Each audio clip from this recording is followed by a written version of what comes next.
if we had more time, Charles, I'd let that song play through.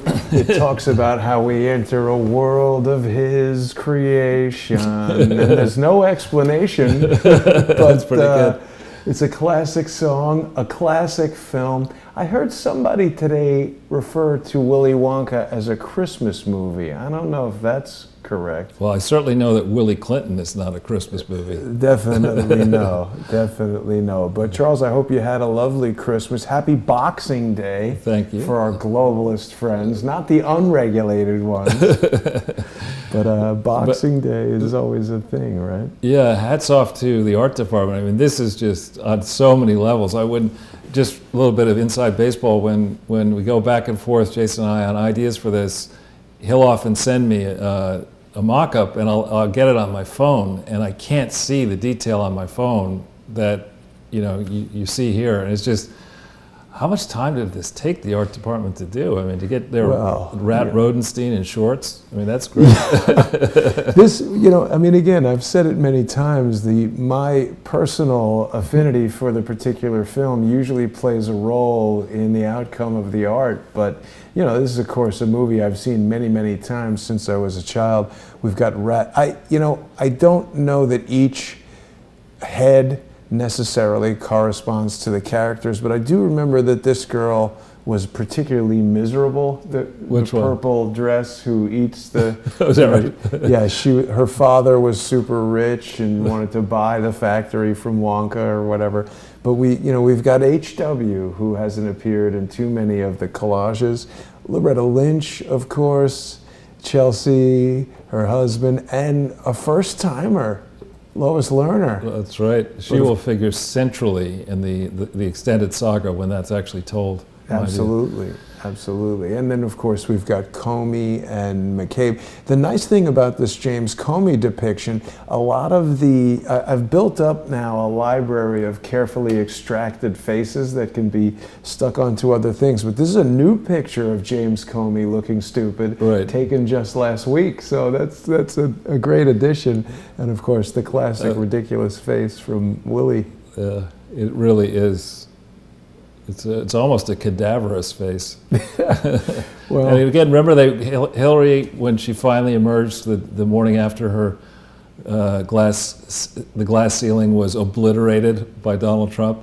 She was dressed in purple. Yes. And most people, you probably know the significance of purple, but in the ancient times, the only person who could wear purple was the emperor. Huh. And so it's actually quite presumptuous of somebody to wear purple. If you know your history. Wow, particularly if you've just lost one of the most historic presidential races ever. I thought it had to do with George Soros planning a purple revolution and Right, I'm just saying but that has its antecedents in this idea that the globalists, she would be the queen of the globalists and he would be, emperor of the globalists or whatever, and they'd start wearing purple clothes. Well, for a number of reasons, it was the perfect character to attach Hillary's pissed off face to. Right, and Mark Bezvinsky, the guy, I mean, I assume he has redeeming qualities, but he had to be, the worst hedge fund manager.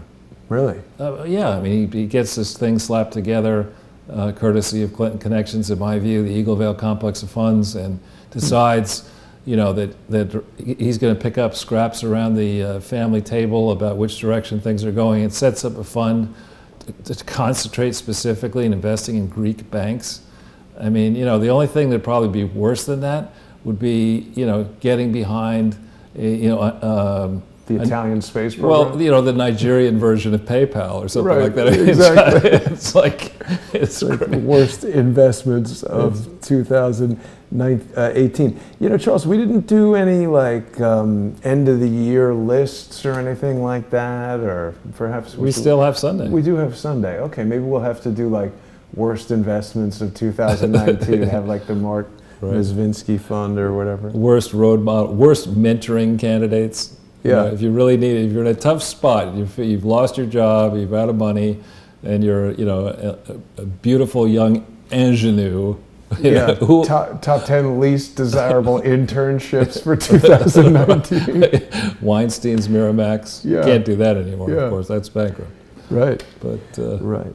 Well, Charles, you've prepared, of course, another presentation for us today, and perhaps we'll dive right into Sure. that. I think we always have some stuff to cover at the beginning, but we can get into it as you present the slides. Great. So really, I would say that you and I have been very patient, and our viewers have been very patient with the President of the United States, which sounds a little haughty to say that, but I mean, here you have a lot of problems he's working on all over the world, inside the U.S. and outside the U.S. But at the same time, we've been at it. This is, I think, our 130th video. This may be a little shorter today, we'll see, than your standard video. Depends what people's attention span and interest is for some certain investment things. We need a cat with a typewriter, Yeah. I think, to spice up the show in 2019. That gets a lot of views on YouTube. You don't do that. You could have it like down in the one corner, you could have a cat with a typewriter, and the other corner you could have, you know, your subtitles or sign language or whatever. Exactly. But with regard to the Clinton Foundation, and we're going to talk about an article in a second that somebody very famous has written about it. It's not like the Clintons have, after our first video, sent a stiff letter saying, you know, this is wrong for that reason and this reason, and we insist that you stop talking about this, right? It's not like after the 2nd or the 3rd or the 10th or the 20th or the 80th or the 100th, the 120th, there's been no reaction whatsoever. And we know from the chatter around the John Solomon reporting that when he put that thing out previewing the Meadows presentation, he actually went to the Clinton Foundation, and according to reporting, the Clinton Foundation agreed that they had unresolved legal and tax matters. So that person strangely wound up dead. No. But so the point is, we're in a kind of place. I've been close to this kind of place only once that I can think of. When I set up an investment fund in a country we're not going to talk about, where we had a succession of managers, and you know, the first one we had to bounce. The second one, you know, said things were moving in the right direction, but they weren't. And the directors, my fellow directors, were reluctant to do something about it. And I said, you know, gentlemen, if we don't do something about this, we become the problem. You know, after a certain point, you can't say, well, you know, I have other things to do. You've got to get the job done. You got to get her done. And you know, for the president, you know, obviously, I give the president of the United States enormous latitude, even Barack Obama, because I can't imagine how tough that job might be. I mean, you know, I love one of the things I missed most about the pre-internet working is that once you got to a certain level in your job, you could actually leave on a Friday at, you know, even 3, and a tough job. You could leave at 3 o'clock, and you could go to your country house if you had one, and nobody could reach you. You know, I remember one time, you know, I had so many vacations canceled at the last minute that I went to this travel agent, when you went to travel agents in those days, and I said, look, tell me a place that I can go where it's impossible to get me back for 2 weeks. You know, and they said, well, have you ever thought about going to Mauritius? Done! You know, so I went to Mauritius because the flights only go, you know, once. This was like the Flintstones. Exactly. No, yeah, exactly. Right. You know. Travel agents, tell me of these things. Yeah, exactly. I had my assistant. What's that? But anyway, so here we are with this Clinton Foundation. I know you're getting comments, and I get comments too, friends. Even, you know, people who are just try to throw shade at us. Say, you know, if it was so serious, how come they haven't done anything yet? Because it's that serious. The same thing happened with General Electric. I mean, when I started on General Electric, people would say, come on, Charles, General Electric? Are you kidding me? I mean, it's in the Dow component, it's AAA, one of the few AAA rated companies in the world. It's regulated by, you know, Jack Welch was involved with this, and all these famous directors. What could possibly go wrong? Yeah, what could possibly go wrong? Splat. Yeah. So, but right now, at this minute, you know, we won't say who the phone call was with, but... I like that phone call. Yeah, we just had a great phone call thanks to a mutual friend. We'll talk about a little bit more in a few minutes about this, but you know, people are rightly asking, WTF, Mr. President? I mean, what is going on here? I mean, and it will give you the filing in 2017 about the Clinton Foundation. You didn't have your IRS person in. Mueller was just starting his investigation. You were just finding your feet. You had a lot of stuff going on.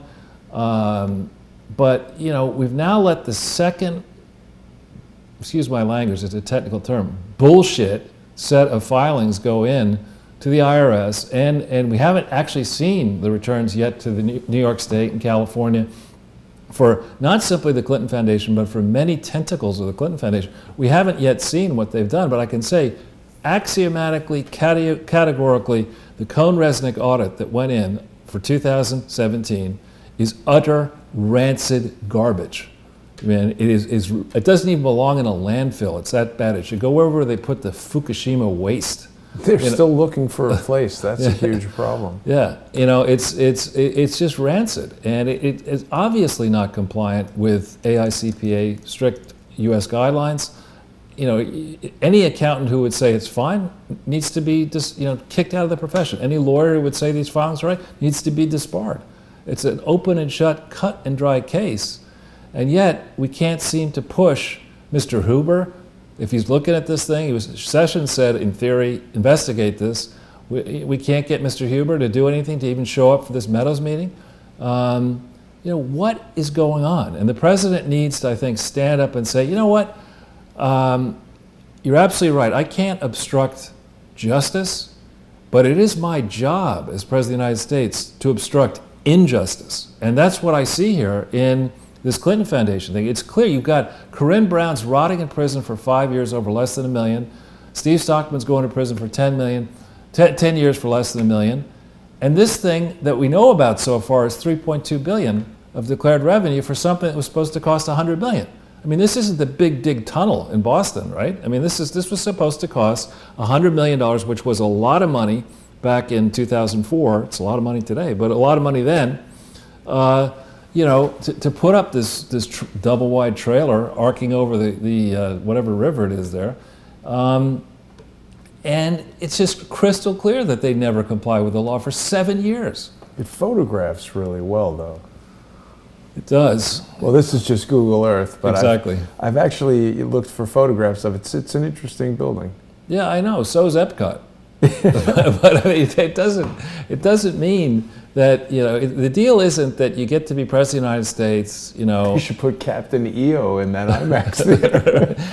The deal is not that you sacrifice yourself flying, in your own airplanes and helicopters and you name it, staying always in presidential palaces or suites or whatever, having legions of people working for you and internal servants and this and that. The deal isn't you do all that and then you get out and you get to steal as much money as you want in the guise of charity. That is not the deal.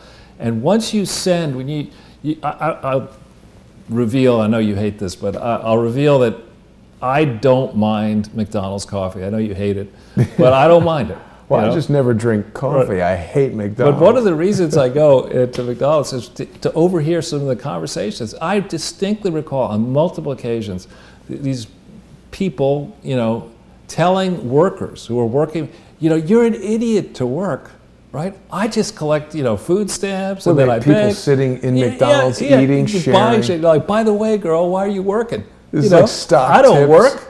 Stock tips from McDonald's customers? Exactly. I don't work. What kind of idiot are you? I mean, we can't send the message that you have to play by the rules. If you don't, if you lie to an FBI official, you're going to have your life ruined. But if, on the other hand, you're a dirty head of the FBI, you get book advances, you go CFO here, investment fund there, you're lionized by the press. You can't send that message that the rules are only for the people, who don't want to take the risk of being dirty as hell so they can steal as much money, and by the time you find out about it, we're all dead anyway. You can't have that stand unpunished in the largest economy in the world, where there's, we have, at this point, 328 million, 330 million people, call it 200 million adults, roughly, maybe more than that. You can't send that message because, all it takes is, let's just say in Congress, 435 of those 200 million adults say, you know what, I kind of like this Clinton, Obama, Bush plan. I'm going to worm my way into Congress and then I'll get in the Supreme Court and the Senate, get these, let everyone else play by the rules. We'll just steal as much money as we can.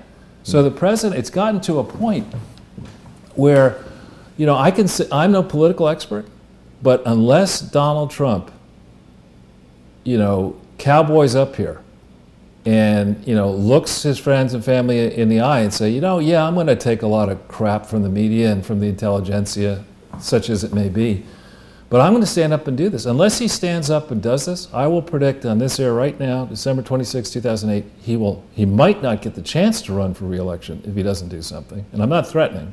I'm just saying, yeah, I think the way the tea leaves are working, you know, if he runs the risk of letting this slide, you know, through another filing season in 19, right? That's now 3 filing seasons. The base is going to be saying, well, you know, what do they have on Donald Trump? I mean, he's become dirty. He's got, that's on the one hand. The threat, I think, to him politically is that his mojo starts disappearing if he doesn't do anything. On the other hand, the opportunity here is if he stands up and he says, you know, with my own foundation, I discovered belatedly that we had problems, so I rectified them. I paid a $25 million fine, and this was over a far smaller set of issues.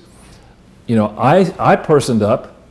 You know, I paid. Is that the Me Too version? Yeah, exactly. I personed up. You know, I don't mean to insult fish and animals, but they're writing in the comments now. Are they? No, fish. They have no fingers. They're using mind meld or whatever. I personed up, right? He could stand up and say that, and you know, this is not a political thing, because I'm gonna go after the Bushes, I'm gonna go after the Obamas, I'm gonna go after the Clintons, and I'm gonna go after Bernie Sanders' wife. It's a criminal thing. It is. It's a fraud thing. So it's Willy Clinton and the fraud factory. And you know, query: when did he learn about this? I mean, did he? You have your man, who is it? It's not Lee Camp. Lee Stranahan. Lee Stranahan, who graciously pointed out that Willy, when he was at Georgetown, supposedly studied under this professor, Carol Quigley, who was an expert on charity fraud, evidently.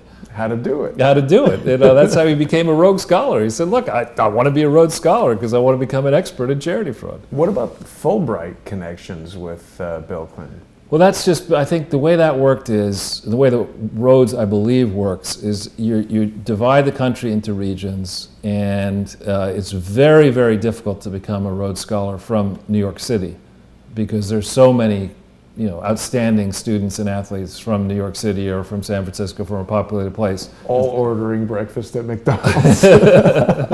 It's a cool place. I got to tell you, the coffee's pretty good, and sometimes the conversations are just so outrageously funny. They wouldn't make it past, you know, an editor into either a magazine or a newspaper or a book or a movie. They're just so outlandish. Well, Dove tells us that Mickey D is dead to me. You know, I don't know if you're familiar with the animator Nick Park, Charles, but he created Wallace and Gromit. I love Wallace and Gromit. He's super genius, and he had prior to Wallace and Gromit, done an animation at the zoo where he, I think, just went around the London Zoo asking people ridiculous questions, and the totally bizarre answers from the general public became the voices for the animation and the animals, as if he was interviewing animals. You should do that at McDonald's, just record the conversations. Yeah, we could do that. Turn it into an animated series. Yeah, I mean, it was like, yeah, we're digressing a little bit. It's sort of like, I noticed Chuck Grassley was making fun of CNN and that Ancient Aliens show. Oh, he was making fun of it? Yeah, yeah. He must be watching Sunday with Charles. I don't know. Sunday with Charles Grassley. But I happened to be watching. There was not a lot on in the last couple of days on television, and there was, however, an Ancient Aliens like extended Christmas special. Nice. And they had these really.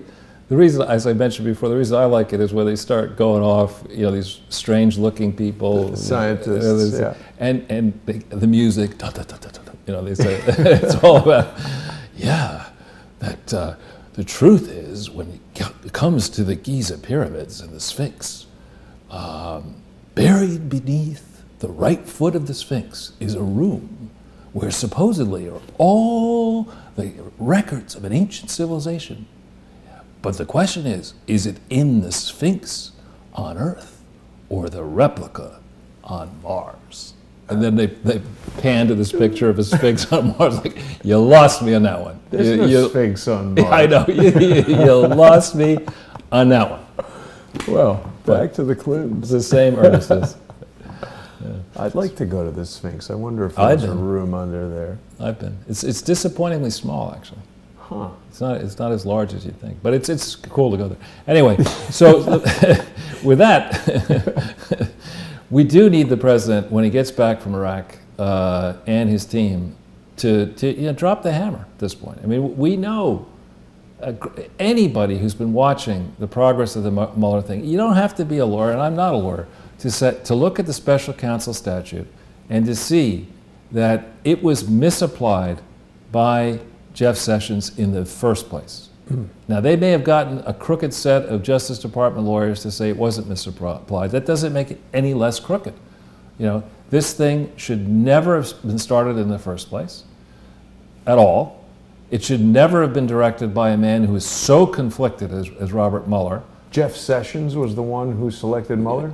Yeah, I thought Rosenstein. No, Jeff Sessions was the Attorney General who allowed this to happen.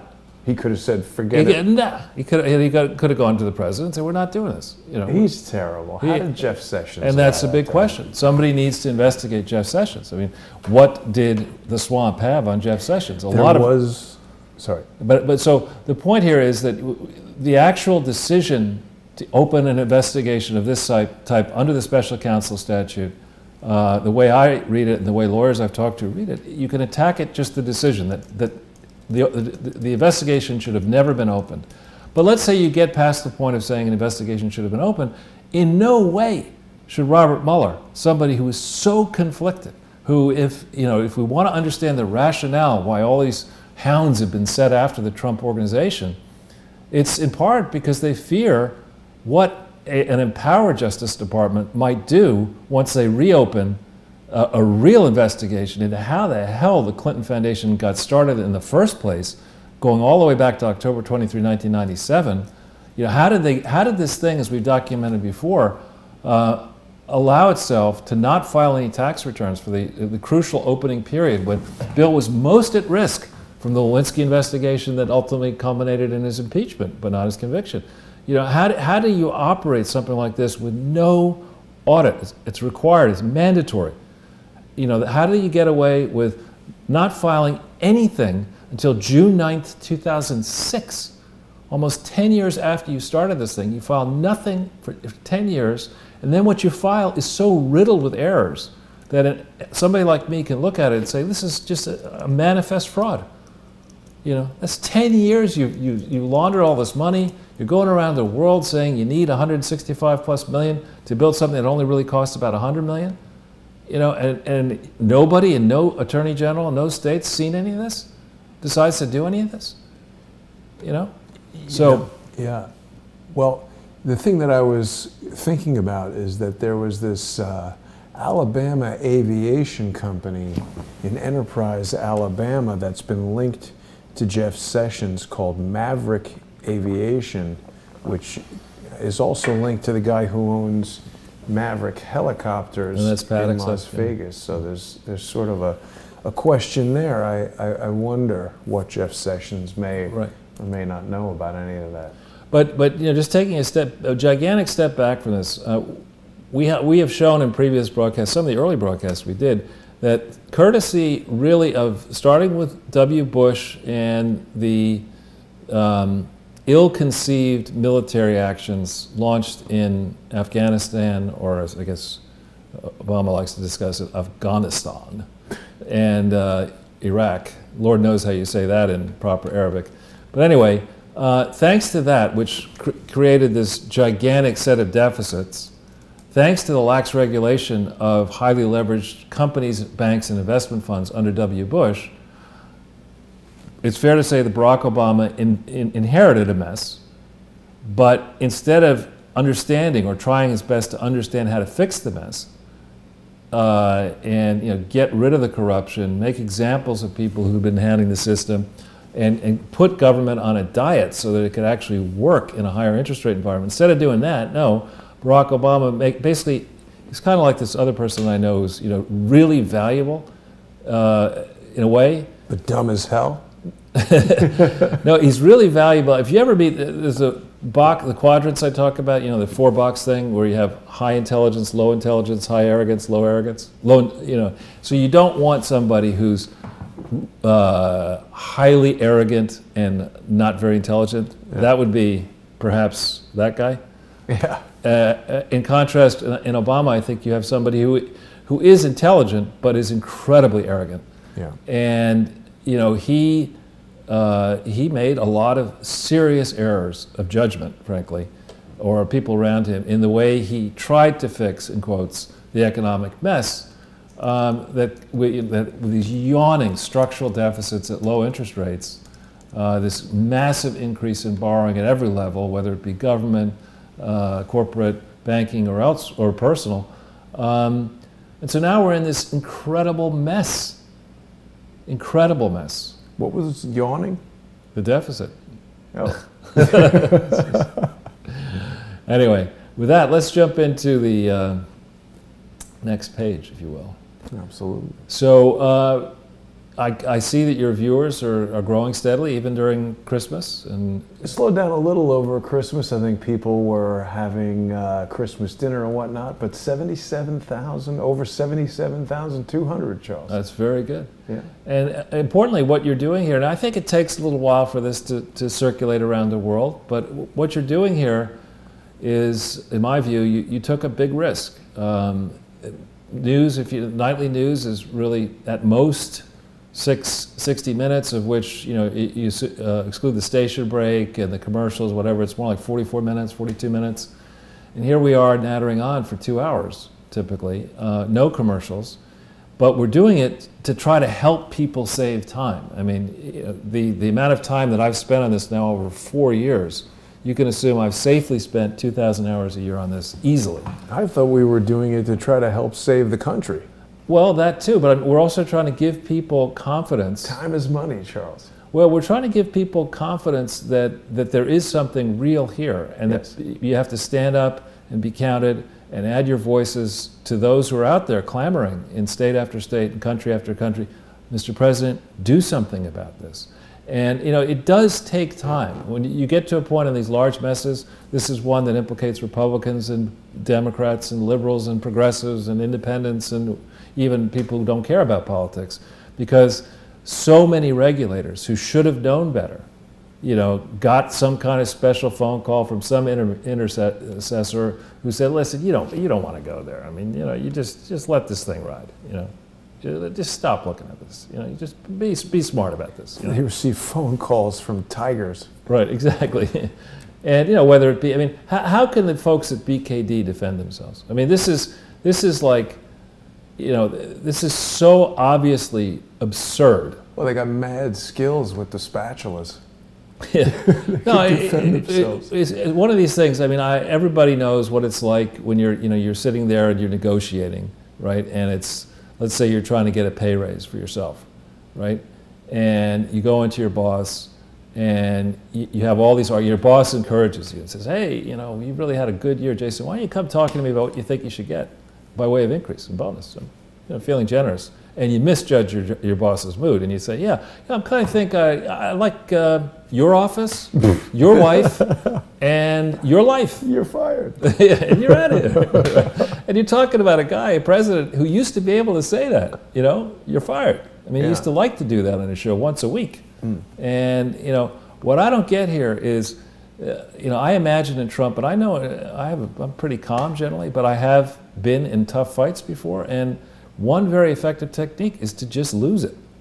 To go into a room, let people talk, and then just start banging on the table and just saying, look, I'm the president of these freaking 50 states, and I've had it with you guys. I've had it. Okay, you have a responsibility to defend this Constitution. We have yawning structural deficits. You've been selling this endless war on me, and you make me go over to Europe and ask the Europeans to pay more, and they say, "Oh, can we get you after our next banquet? We're meeting the French in Dieppe." You spend a lot of money on tear gas in right, France. Yeah, exactly.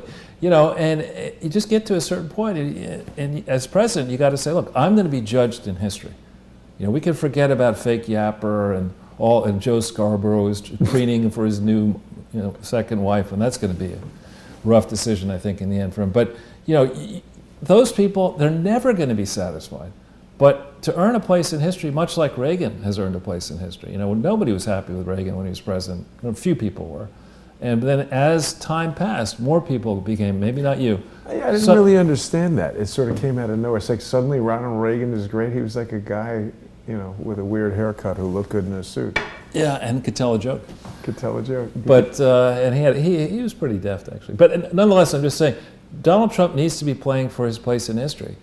And, I hope he has got robust health, and I hope he leads a long, life. Having watched what happened to Clarissa, sometimes things come out of the blue very suddenly. And, this is an opportunity here. If Donald Trump does not get this job done, it'll be 25, 45 years before the next person comes along, because the country will go all the way to the left. It will, blow up our budget, blow up our debt. We'll go right down the path that has afflicted other American continent, North and South American nations. We'll go right into swampland, Yeah. But anyway, so this is an effort where you have set it up so that the people who watch this show can look at these presentations in the fullness of time. And I've got multiple people who send me emails, and I don't believe they're inventing this, saying that they've watched every single show or the many, many shows and encourage their friends to do it. For that, thank you. And what's really great, I think, is to go through the effort of looking at the sources that we show you and thinking about them for yourself. And you'll see that, as bad as we discuss on the show, the situation in the Clinton Foundation is actually worse than we tell you. Yeah. So I don't know if you put up the playlist. Certainly. But, each time we look at it, Charles, people are wondering if you were unwrapping gold bars for Christmas. Right. Question noted. A lot of good comments. Yeah, today is our 130th video, Charles, so people can go to the Jason Goodman YouTube channel, which is the original home of Crowdsource the Truth. We've got all the videos from Sunday with Charles and all the videos from Charles Ortel as closing in this one convenient spot. And I mean, people who are watching this, I think, are very interested in seeing justice. And those that complain that it's not coming quickly enough, they should be emailing Donald Trump, not me. Tweeting him. Tweeting him. I mean, there's only so much I can do. I can make more videos with you and more videos with other people and continue to pursue guests like the mystery caller, who we will not discuss right now, but I think people will be extremely excited if and when that individual is able to join us. Tons of information and questions to be asked and answered. But this is what we're doing. For a long time, Charles, when I used to talk about things that people foolhardily call conspiracy theories, there are people who used to say to me, oh, well, JFK, 9/11, what are you going to do about it? All right. And I was perplexed for a while. But this is what we're going to do about it. And the power of this, dare I say, is that when indeed the hammer drops, in the first prosecution, the first indictment, that's when the mainstream is going to go back through and say, "Holy!" You remember what happened with Madoff, as an example? Yeah. That there was that guy. What was his name? The guy who warned about Madoff and people blew him off. Oh, I don't know. The name will come to me. But anyway, he was a guy who did more or less, a different way. He did what Harry Markopolos is his name. Oh, it was on the tip of my tongue. No, he was the guy who warned about Madoff. I mean, he went in to the SEC. Oh. And he said, look, I'm a mathematical expert, and I can tell you I've had a chance to look at these returns that Madoff is claiming, and there's no way, there's no mathematical... Why did they do nothing? Well, because they're too busy watching porn at the SEC. It was just... But similarly, the power of that, though, after the fact, they brought Markopolos down and said, well, when did you warn, and what did you say? And then they went to the SEC, and that's what people will be able to do here. In today's climate, they'll just prosecute the guy. Be like, how did you know about it? No. Well, I actually think when the penny drops here, because I hope that the President of the United States, I have reason to believe, not because I've talked to him, but I have or people close to him, in the administration, I have reason to believe that this topic is front of mind. This is not, I mean, this issue of the fair regulation of foundations, particularly U.S. foundations, private and public, that operate internationally, is a topic that is front of mind. If you remember that Eric Trump was very much involved, I think, with raising money for St. Jude Hospital, and they shut that effort down. Now they're shutting the other effort down. And the thing we have to remember is that the Trumps were rich, very rich, before they started getting actively publicly involved in charity. I believe the Trump family may give a lot of money personally, beyond whatever they put into charities. But they were rich first, unlike the Clintons, who were technically bankrupt when they left the White House. And somehow today, the Forbes magazine apparently has a list of the most prominent charities in America, and still manages to put the Clinton Foundation in that list. Wow. That would be a good argument. We were rich first. Well, that's the standard way. That's the standard way in which it happens in scale. People, if you think about the largest, best-known charities, who are you talking about? You're talking about Robert Barron's. You're talking about Andrew Carnegie, John D. Rockefeller. People who were rapacious in business, and they got to a point where they said, we are freaking rich. We'd rather not go to jail, so maybe we should do some charity stuff, Right. We can maybe even make money off it. So same with Gates, So there are excellent examples of very rich people who made their money lawfully and are giving it away astutely and not trying to take personal credit for it. This would not be the case with the Clinton Foundation. Yeah, this show is not about that. Yeah, it's not about that. Well, so Charles, anyway, people can also be in communication with you on Twitter. We get a lot of good information from the viewers, and yes. You are on Twitter at Charles Ortel. People can also follow me at CS The Truth. I did an interesting poll the other day, Charles. I think I was telling you about it.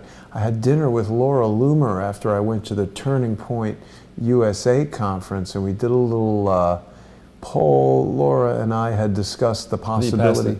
Did I? Yeah, right there. Of her, there we go, running for Congress against Debbie Wasserman Schultz. And I was impressed with these results out of, well, first of all, you hand Laura the Twitter and it just explodes. I don't have any tweets that get this kind of action. So should I point out that that's 94? Yeah, 94%. Not 93. That's good. It was for a little while 93, but out of 312 participants, 94% say hell yes. Well, I would love to have the commercial responsibility for organizing, the debate, the pay-per-view debate / fight, Laura Loomer versus AOC. That would not be close. You'd have to give AOC, like, if there were 1,000 possible points, you'd have to start her off with 499, or 400 maybe. I think it would be good to do it like female UFC, just have like an octagon and let them go at it. It would be. Laura would tear these people apart. Joking aside, I think Laura Loomer in Congress would be like rolling a hand grenade into the tent. Especially taking up against Debbie Wasserman Schultz.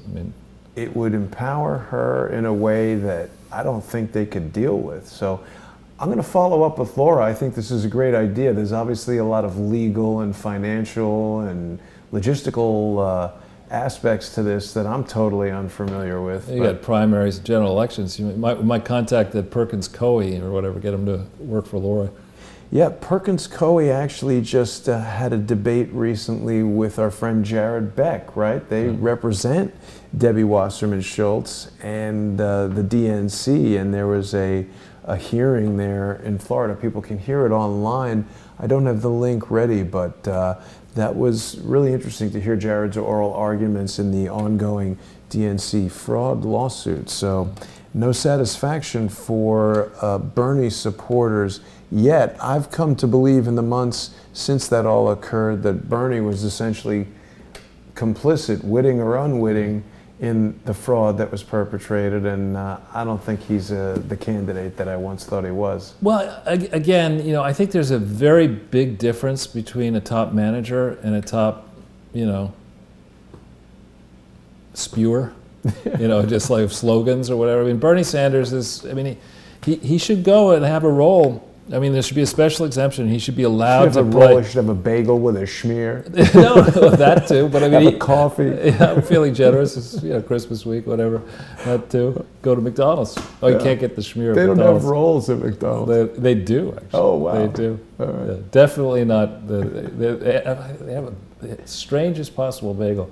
Bagel with steak and cheese on it. Yuck. I don't eat that stuff. But anyway. No, he should have a permanent role on Curb Your Enthusiasm.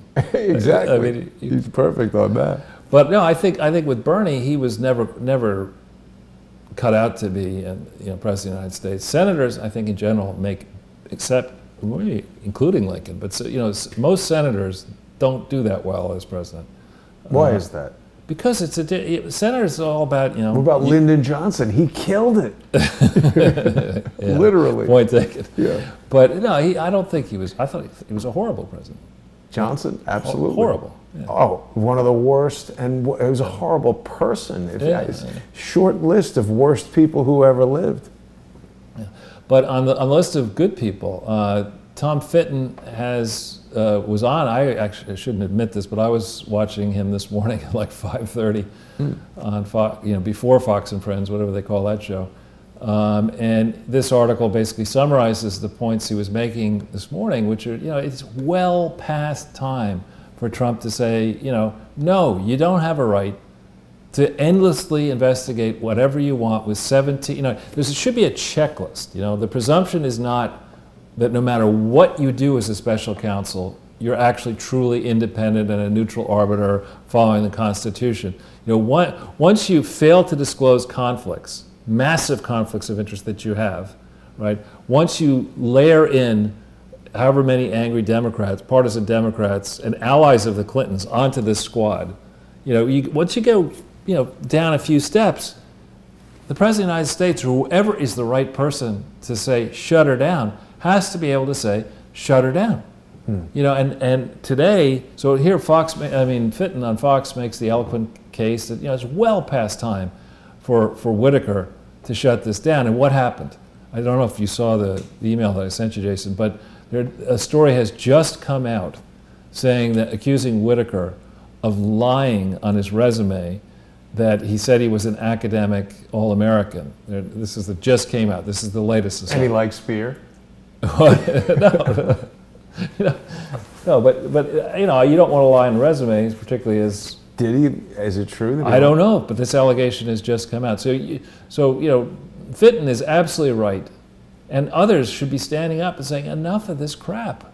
Enough of this crap. You don't have the right, on the one hand, with Mueller to set up a partisan team, start down on collusion, and then if you find something else, you go after it. Where in contrast with Hillary, she was under an FBI investigation, not by a special counsel, and every time they came close to finding something, you get the excuse doctor. Comey would stand up and say, oh, no reasonable prosecutor will look at that. That's why we gave immunity to everybody who's a co-conspirator and let them listen to what Hillary was saying so they could all get their stories straight if something came of this. That's why we let Hillary and her team destroy a whole bunch of emails, the government property, presidential records, that were under congressional subpoena. It's so outrageous to me, Charles, that people think this is okay and they aren't calling for these people's heads on platters. I mean, James Comey being one of the worst violators. It's and Clapper and Brennan. I mean, there's one standard. Remember who was that baseball guy who was convicted of lying to Congress? There was some guy about steroids. Oh, Barry. I forget who it was, but I'm not into baseball. But Sanders? I think Barry Sanders. Barry Sanders? I don't think. Is that a baseball player? Like a home run hitter or something? People will know. Somebody in the crowd will figure this out. But on the one hand, if that person goes, I think it was somebody from Boston, from memory, whatever. That person is convicted of lying to Congress, but that's all Comey does. He shows up. Right. If I'm going to get in trouble, I don't remember, I don't recall, I don't know. Loretta Lynch, what me worry? I was just Attorney General. I don't know, I can't remember. And then Jerry Corsi. Pete Rose. Pete Rose. He didn't lie to Congress. It was another person who lied to Congress. It was a very famous baseball player. I forget the guy's name. Anyway, But, here, Jerry Corsi, our mutual friend. Clemens. We're just naming baseball players. No, Google steroids. Barry Bonds, that's who it was. Was it Barry Barry Bonds? Bonds, Yeah. the home run guy. Yeah. So, in the case of Jerry Corsi, here he initially tries to cooperate, and, they're trying to nail him for variations in remembered answers or whatever. But Clapper and Brennan and Comey and these people, and now Loretta Lynch, they get to go before Congress and just, flat out lie. What were you doing on the tarmac with Bill Clinton? Oh, I was in an unair-conditioned plane for 35 minutes talking in Phoenix in June, where it's kind of hot. I just thought I'd stay in there and talk to the former president, about grandchildren, because he had so many of them. How do we know it had no air conditioning? Because when planes, with the doors open. Oh, the door is open? The door was open. It's nuts. Or at least in the picture, they showed a picture of the door. But they could still have it plugged into ground power and have air conditioning. At what cost? You're right. They don't like to do that. No. Pilots make a specific point of saying they don't like it. I think it has some in the impact hangar, on the aircraft. No, in the well. hangar they shut the engines down. There's no.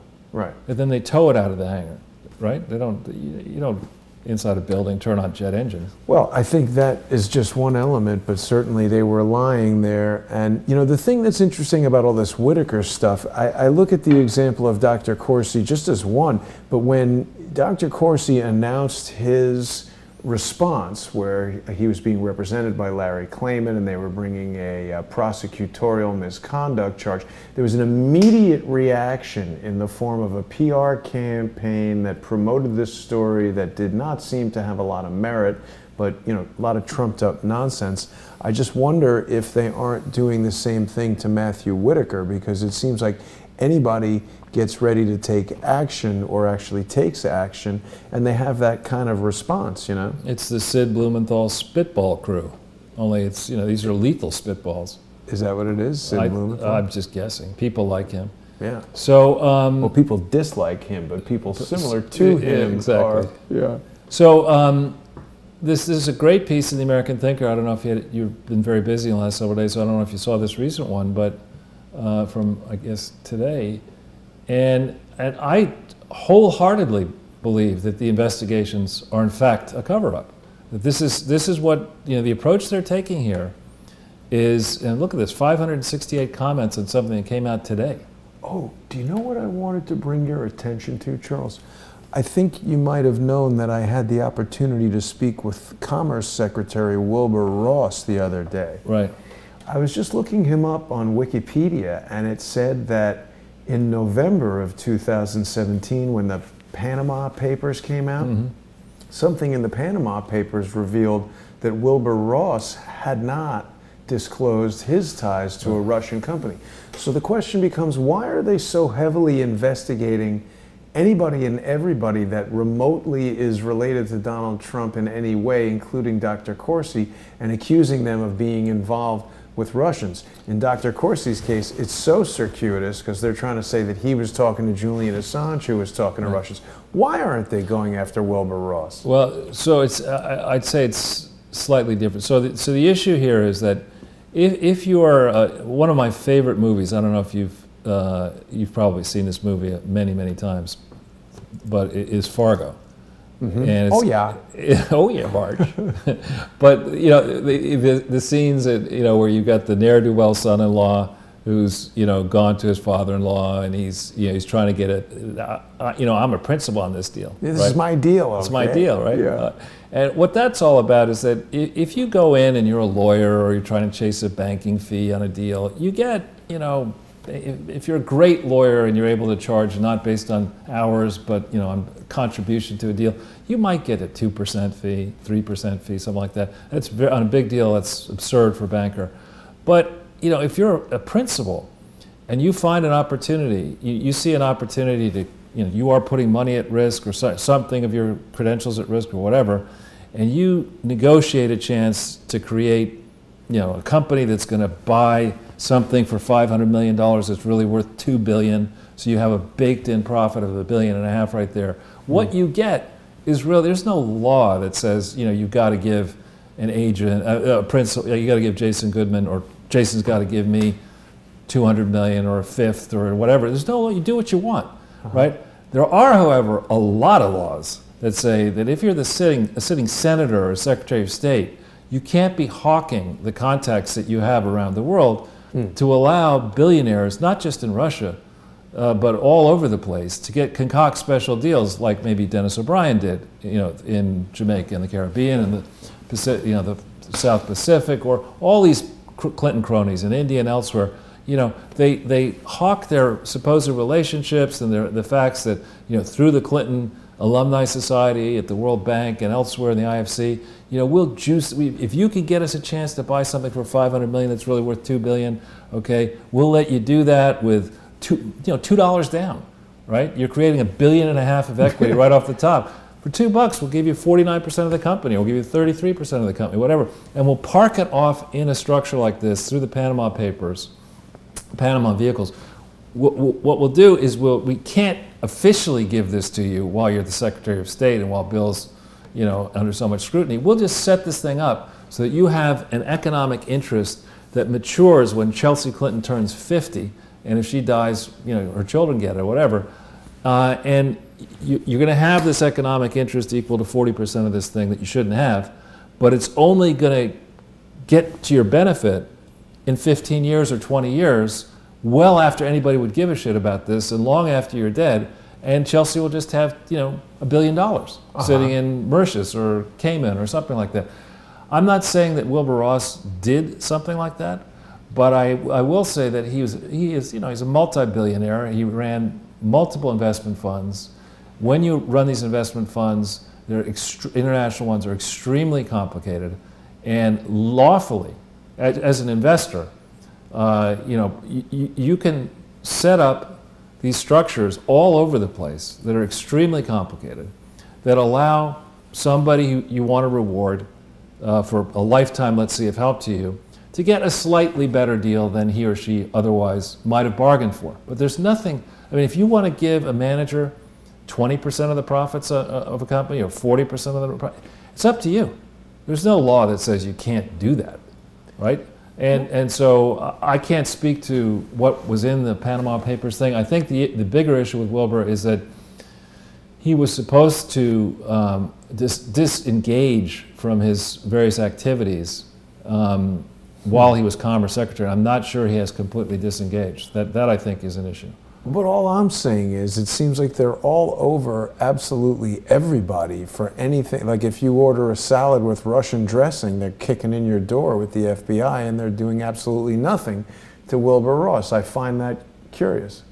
Well, there should be real treatment. It's not simply to Wilbur Ross. Why isn't Mueller saying, hey, Mueller Wilbur should have nothing to do with it. Mueller should be I saying, agree. What Mueller should be doing is he should be going to buy one of those stupid jackets that the people go to Princeton, they wear these orange and black jackets every year to their, go buy them, maybe some short pants, and get ready for your next reunion at Princeton, because you're not going to be working. You should be watching these videos on what not to do in prison, because that's what I think Mueller should be doing. Again, I'm not saying Mueller should go after Wilbur Ross. I just found it extremely conspicuous that everybody is getting accused of colluding with Russians, and here's a guy where apparently there's evidence showing that he was involved with some Russians or some Russian company, and nobody said a word.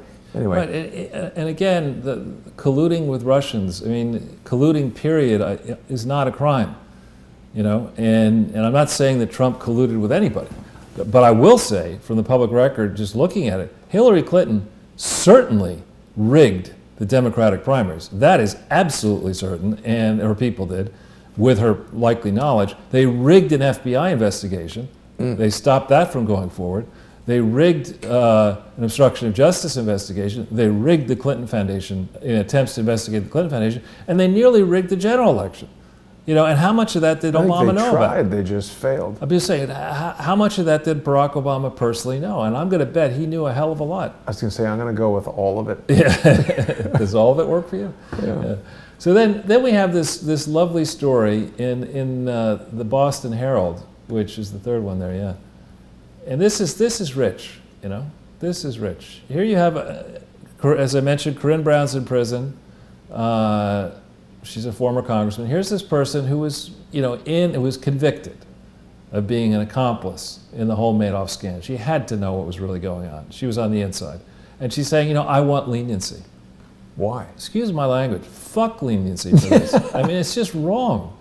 I mean, we're all human. We all get one chance to go around life. Yeah, I get all that. But, you know, when you are more than just an incidental piece of the second largest fraud in history, because I think the Clinton Foundation is more than double this. You know, you should not get leniency. You've got to send a strict message that, you know, once you're ultimately, you know, done, no leniency. I like her last name, Buongiorno. It's not Bongino, it's Buongiorno. Right, isn't it? I think it's probably Arrivederci. Yeah, something like that, exactly. But anyway, I'm sorry, it's just no leniency here. And certainly, you know, in this climate, we have this person in prison asking for leniency, and the Clintons are like, I got get out of jail free cards, man. I don't go to prison. Well, who's in prison that doesn't want leniency? It's sort of stupid. There's always going to be somebody, right? The health care, it's better than I get on the outside. Better than Obamacare. True. You know, there's got to be some bunch of people who actually like the food. But anyway, good news today, and our friend Kevin sent some really interesting news in the fourth.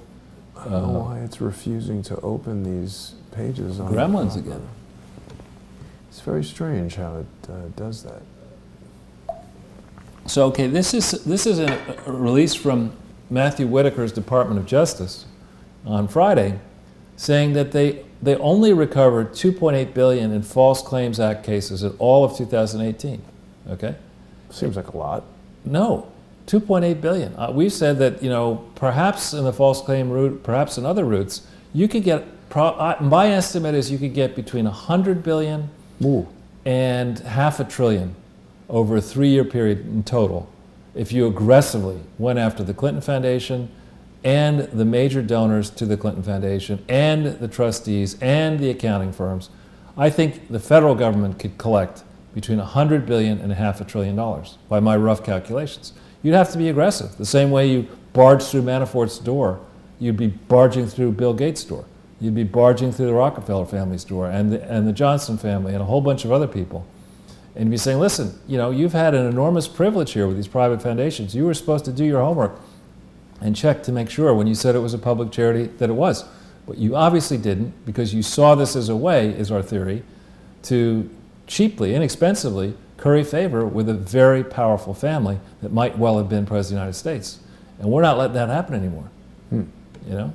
You start doing that, you start busting down the door up at Harvard and Yale and Columbia and these universities that engendered this Clinton Foundation fraud, you're going to have a very different set of discussions about the merits of unregulated globalism, you know, the merits of academic intolerance, the merits of allowing professors to not teach students and retire as multimillionaires. The tone would change. And then, this is interesting, I spotted this morning, and former New York City Police Commissioner Bernie Kerik has an excellent piece in, I think this is in upstate New York. I wonder why he wrote it in the Watertown Daily Times. Maybe he lives there. I don't think he does. And I don't even know where St. Louis, that's way upstate, I think. But anyway, it's a great piece. Published this morning at 5:15. I was able to get to him through some mutual friends, and I encourage people to read this. I encourage members of the crowd to tweet this to Donald Trump, tweet it to Melania, tweet it to Ivanka, tweet it to Eric, and even tweet it to Tiffany, and leave Barron alone, but tweet it to Donald Jr., and if I've left anybody out, tweet it to them. But I mean, this is, it really is time for people to stand up and say, you know, this certainly is not fair. You know, we didn't elect people to serve in the Attorney General's office in New York State who are going to be Lord High executioners of anybody on the other team, and will pointedly make it known that we're going to let friends off.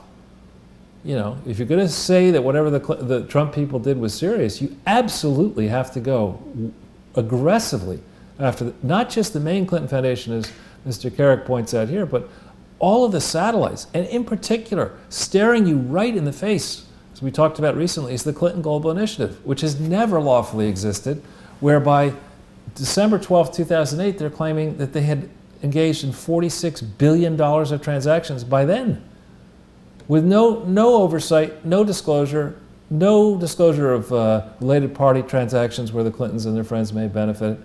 And here, you're talking about $2.8 million in the Trump Foundation in New York.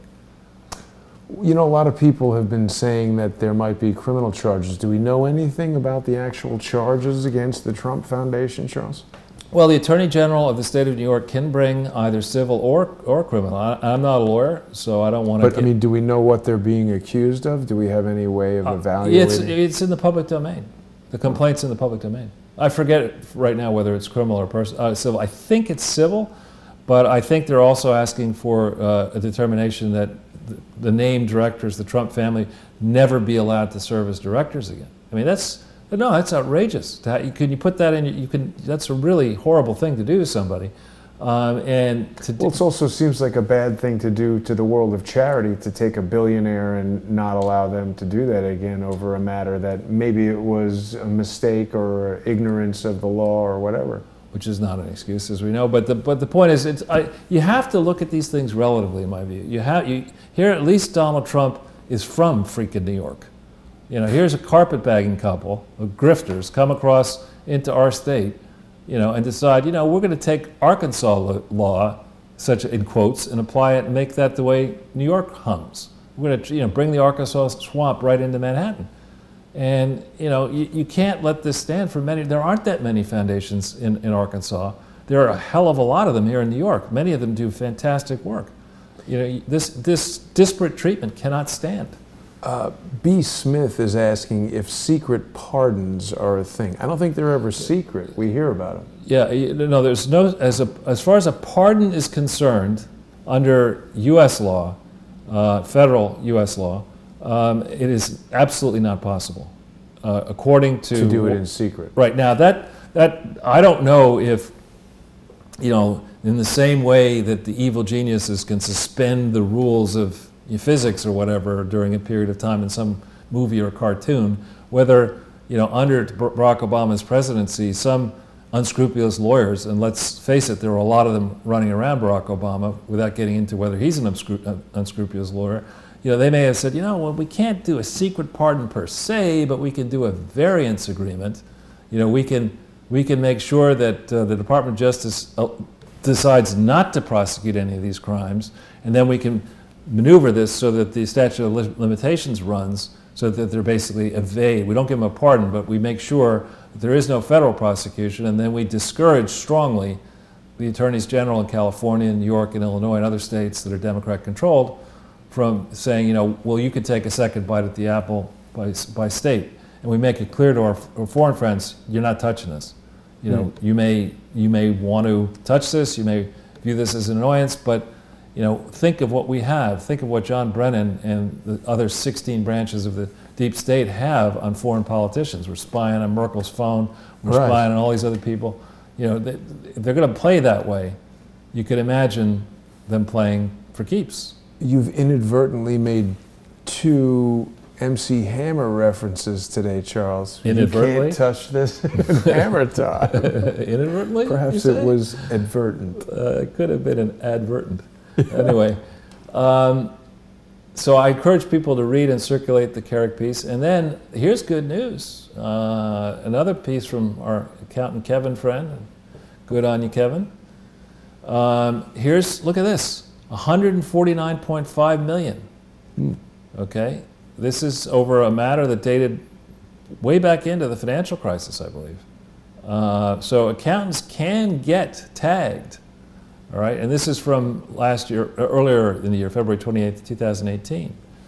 It's a firm called Taylor, Bean & Whitaker, but mortgage letter. But the point here is, the accounting profession, normally when you meet people, and I know quite a few very good accountants who, when you meet these people, they take their profession seriously. You know, you don't just get to call yourself an accountant for the hell of it. You've got to, you know, take an exam, continuing education. You got to take it seriously. It's not all standing around posing with tigers, or, you know, cooking the books. No, it's not. It's not the culinary professional accountant. You know, it's a certified professional accountant. Right?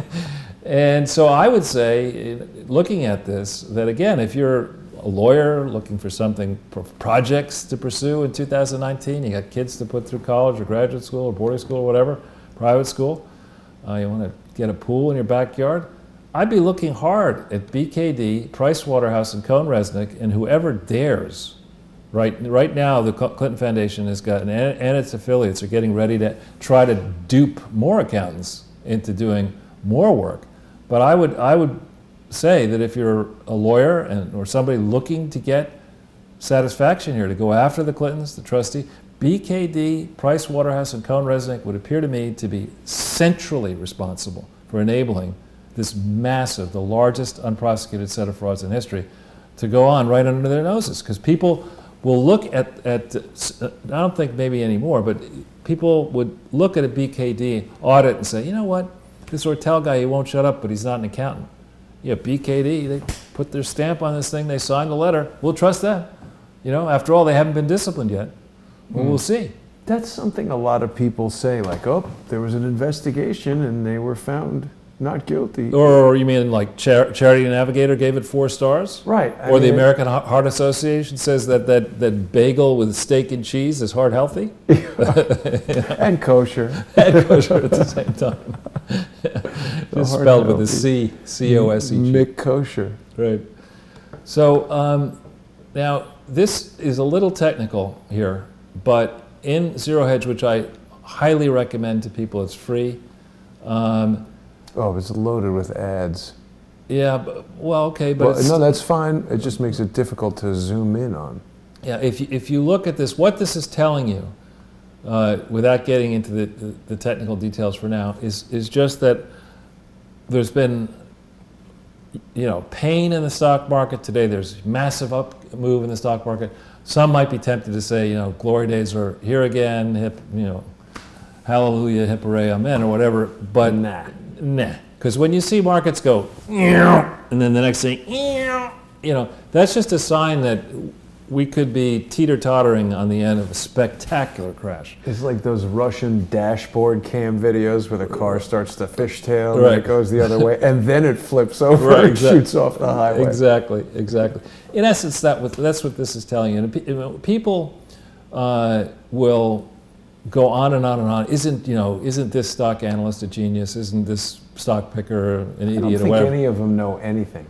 No, they do, but the people who are really smart are on the debt side. The debt is arithmetic, and it's legal agreements and arithmetic, and there's no debating.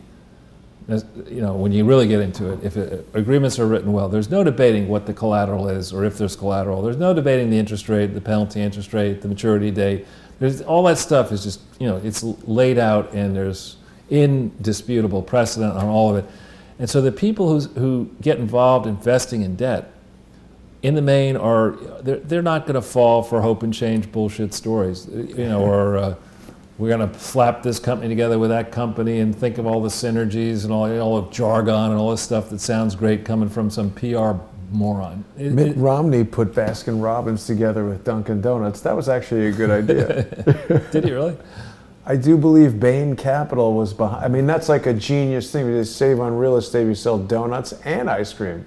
That's wow, right. Gee, hire that man. And coffee. Their coffee is better than McDonald's, so it's more expensive. So anyway, just before, people know what I feel about the New York Times. I mean, I don't have any. I unfortunately had to deal with cats for a little bit when. For whatever reason, they ended up in a house that we had, and they shouldn't have. But the one redeeming virtue of the New York Times on Sundays is cheaper than cat litter. That's the one. But here, this story came out hours ago. And what is the substance of this story? It appears it's somehow linked between New York Times and right? The story is... Hey, look, wow. So here's a McDonald's thing. Well, no, this is a guy, I don't know if this is his office, okay? This is probably, right above it was the Bernie Madoff accounting firm. I mean, there's some podiatrist may have, who has died 11 years ago.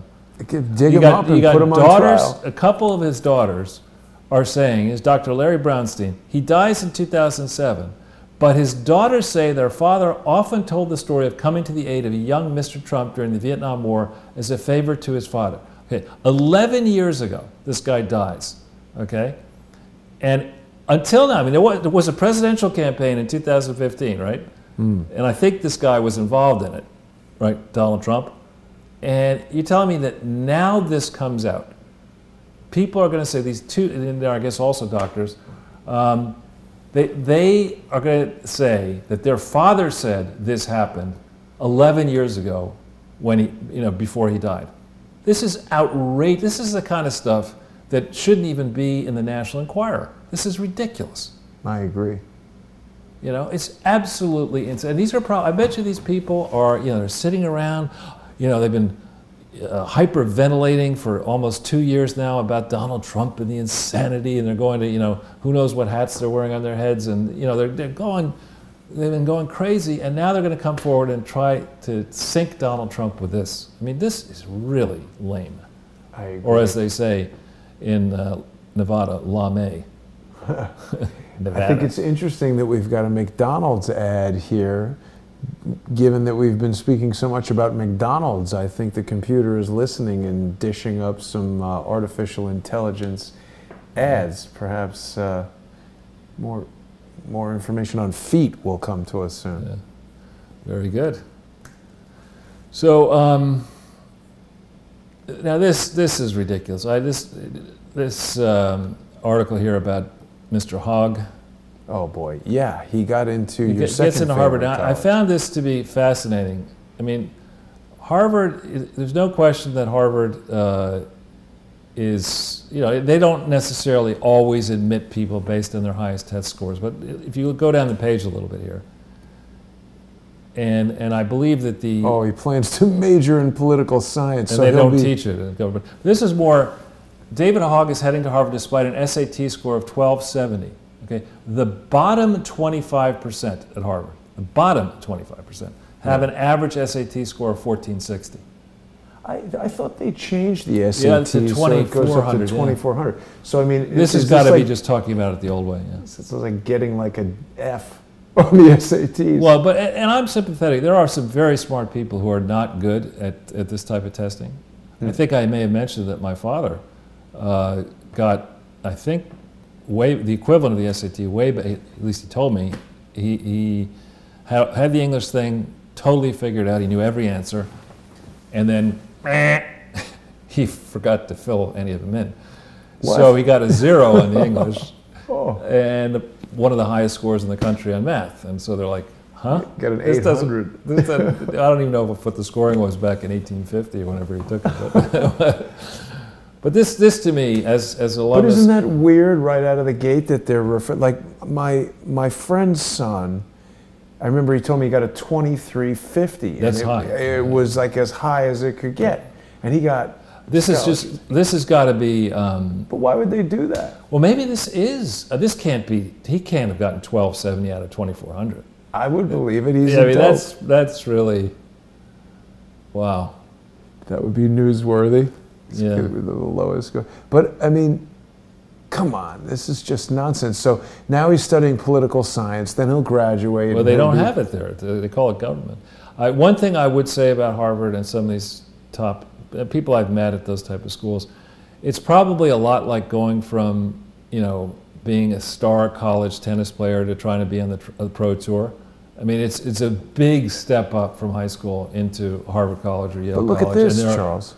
It's saying it's been widely reported that he was rejected from several public schools in the University of California system. So, come on. We don't know anybody else who got into Harvard Law School under suspicious. Barry Sortero. Yeah. So I mean, this B-Rock, Barrio. Yeah. I mean, it is possible to hijink your way into these schools. I mean, but in the main, it's rather difficult, particularly now, given that you have a global admission pool of a lot of very highly qualified people. Something very fishy about that. But I really don't like to see this, and as if I needed another excuse not to give money to Harvard, but now I've got another one. Well, and then, I mean, things like this. And then this guy. Brand. This is like, I can't believe this person has 1 million followers. I don't even know who this person, maybe you know who this person is. Oh, Talib Kweli? Is that how you pronounce it? Yeah. Is he a famous guy? I mean, obviously got 1 million followers. Is he famous? Yeah, I mean, he's not, you know, the most famous guy or whatever, but he didn't history much. he's got some good songs. Yeah, okay, well, the Nazis built the Berlin Wall. Is that what he said? Yeah, the same Nazis who were vanquished in 1945. Whoops. Is that what he said? Yeah. Oh. I mean, and how come this guy's still on Twitter? Talib Kweli. Yeah. I mean, this is the kind of crap that I hear in McDonald's, you know, which is worth hearing. It's just, Yeah, like discussing Nazi wall building. That's fact. Charles, you've just hit on $1 million idea. They should build the wall out of chicken McNuggets. That's right, or Really keep people out. used chicken. Yeah, Yeah. keep people out. All right, so we haven't really hit on Mr. Lindsay hard enough. So here we have Bruce Lindsay, and he was, for those who don't know, Bill Clinton's fixer, basically, a political fixer. Guided him through the presidency, through troubles in the presidency. And it says here he had previously been a partner at Wright, Lindsay, and Jennings, a law firm in Little Rock, where he is currently of counsel. That's taken from the Clinton Foundation website just now. Okay, it's a current thing. It also says here, Bruce joined the foundation in 2001 as general counsel. There's no evidence of that in any 990. And served as chief executive officer, not mentioned 2003, 2004 that he was CEO. You can't do that in a foundation. If you're going to, you have to identify who the CEO was. And they claim this other Nimrod, Skip Rutherford, was the CEO actually in those years. So what's the truth? This is from the Clinton Foundation website as they market merrily along right now, raising money. Please don't hit the link because I don't want you to give them an excuse to ask for money. I guess you've already done that, but No. all right. So anyway, when it comes to a lawyer engaged in bad conduct under the Arkansas Code of Professional Conduct, this is lifted directly from that. Okay, it is professional misconduct for a lawyer, which it says here Bruce still is. Two, let's just take a few of them. Commit a criminal act that reflects adversely on a lawyer's honesty, trustworthiness, or fitness as a lawyer in other respects. I think you got him on that for charity fraud. Engage in conduct involving dishonesty, fraud, deceit, or misrepresentation. That would be his basically anything that he's done. We have his signature all over the world, in Canada and UK, multiple states, lying under oath across state lines. Engage in conduct that is prejudicial to the administration of justice, like maybe obstructing the Clinton Foundation investigation. State, it should say, or imply an ability to influence improperly a government agency or official. No, we don't want to update. Okay? I mean, this is the sum and substance of Bruce Lindsay's life. Right? He's still on the board of the Clinton Foundation. I think he might still be chairman of it. And that team, the FBI team in Little Rock, if in theory you're investigating this, why aren't you on a campaign to get this guy disbarred? And this 8.4 section misconduct is exactly the section that was used as leverage to get Bill Clinton to surrender his law license in Arkansas and the one to practice before the Supreme Court eventually. If we hit this is something I could not copy. This is an excellent summary that somebody who seems to know something about the law wrote about this whole mess. And I highly recommend people take the time. This was printed the 2nd of October 2004, which is roughly 6 weeks before the Clinton Foundation, centrally involving Bruce Lindsay, if he was the CEO back then, defrauded the National Archives and we the people. Didn't Larry Klayman represent Paula Jones on this? Perhaps, I don't know. But it's quite lengthy. But people want details. They want the history. Here it is, and full credit to the guy who wrote it. But he provides all the links and everything. This thing has been out for 14 years. Wow. You know, and may I remind people that Rat Rodenstein and Comey and Mueller were all aware of, I think in the case of Rosenstein, but definitely Mueller and Comey, they must have been aware of the status of a then ongoing FBI investigation, 2nd of October 2004, that was shut down right before the opening of the Clinton Foundation. How come we aren't finding out what happened there? He's too busy on the barbecue. I guess, making tender victuals. So that's mostly what we have on the Clinton Foundation for this update, but I want to take some time, because Jason asked me some questions about this, and I thought people in the crowd, in that it's year end, will want to think through, what to do in terms of taking gains and losses on your portfolio. If you think like that, how should you think about investing? Should you be nervous about what's going on in the market? What might be going on in the market? Now, of course, nobody really knows. It's just you do your own homework. But I might have some educated guesses for you. So the first thing is, if you're somebody who's really interested in investing, you owe it to yourself to know what the CFA Institute is. Okay, and that's if you hit that link. CFA? Yeah. You'll see people, investment analysts, will say after their name CFA. It's certified effing accountant. Certified fucked up accountant. No, this is certified financial analyst, and it is very difficult it's a 3-part test. It's extremely difficult to get this certification and to keep it. And this is a society that was formed, I believe, by the legendary, or I think either Ben Graham or his ally, the legendary value-based investor, I think, teamed up with people at Columbia to set up this institute originally to many decades ago to try to train people to be responsible, thorough, ethical investment analysts. And so in general, when you see CFA after somebody's name, there is a bottom of every class, but these people are highly qualified people.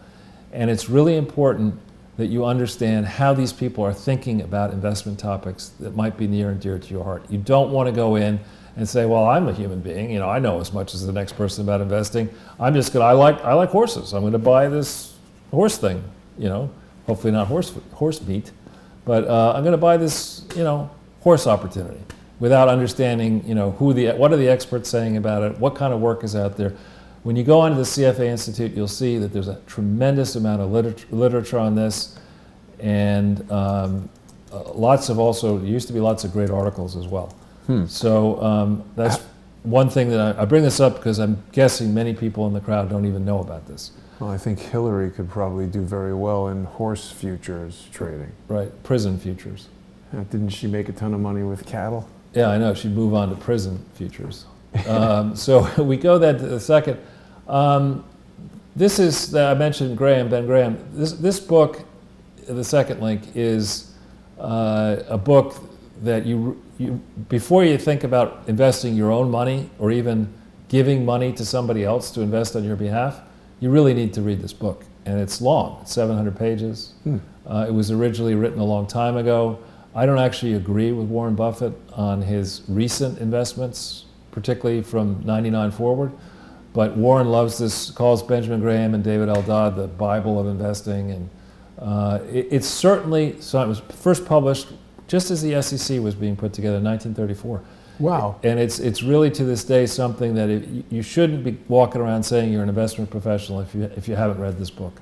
Not to say I agree, because it was written a long time ago and things have changed in certain respects, but it's a good starting place. And a general simple approach is there is no such thing as a risk-free or low-risk, high-return opportunity that's legal. There's no such thing. It sort of defies the laws of physics. There's a gigantic market out there with a lot of investors who are looking for opportunities. This is really a funny thing. There used to be something called the Business Week cover curse, which is when until Business Week was sold for the grand sum of $1 to Mike Bloomberg. Why? This article, there's a guy called Barry Ritholtz who's well known in investing. But I noticed this. I was up in Millbrook when I saw this Business Week cover. Look at the cover of it. This is February. The cover of the magazine was February 19th, 2007. It's a low rate world. Why money may stay cheap longer than you think. I saw this cover. I said, whoa. This is right about the time I started working on GE. I said, this is the sign of a top. This is a ridiculous proposition. right? And there's data on interest rates going back hundreds of years. There's some that may or may not be true going back allegedly even more than several hundred years ago, right? Maybe it's true, maybe it isn't true, who knows? But one thing that is very certain, so long as human beings are alive, there are going to be greedy people who succeed and think that they can never win, who are going to blow up bubbles, and they're going to be on the other side. And there's always going to be too much money looking for too few truly good investments. So we're going to go from boom to bust, and you're never going to have any set of circumstances where you have low interest rates forever. That's just rubbish. And I saw this thing, and I said, you know what? I've got to get juiced up on GE, because I've been working on GE at just around this time. I think the covers come out with a date on them that are ahead of the actual date they're released. And I think my first piece on GE that I wrote up for somebody, one pager, where I actually had a picture of Humpty Dumpty on the top, or I called it Humpty Dumpty, and a one-page analysis that I circulated to the advisor of a multi-billionaire and persisted on. Anyway, you go back, and interest rates are extremely important. One rate that is really, really important is this 10-year Treasury rate. So if we hit that,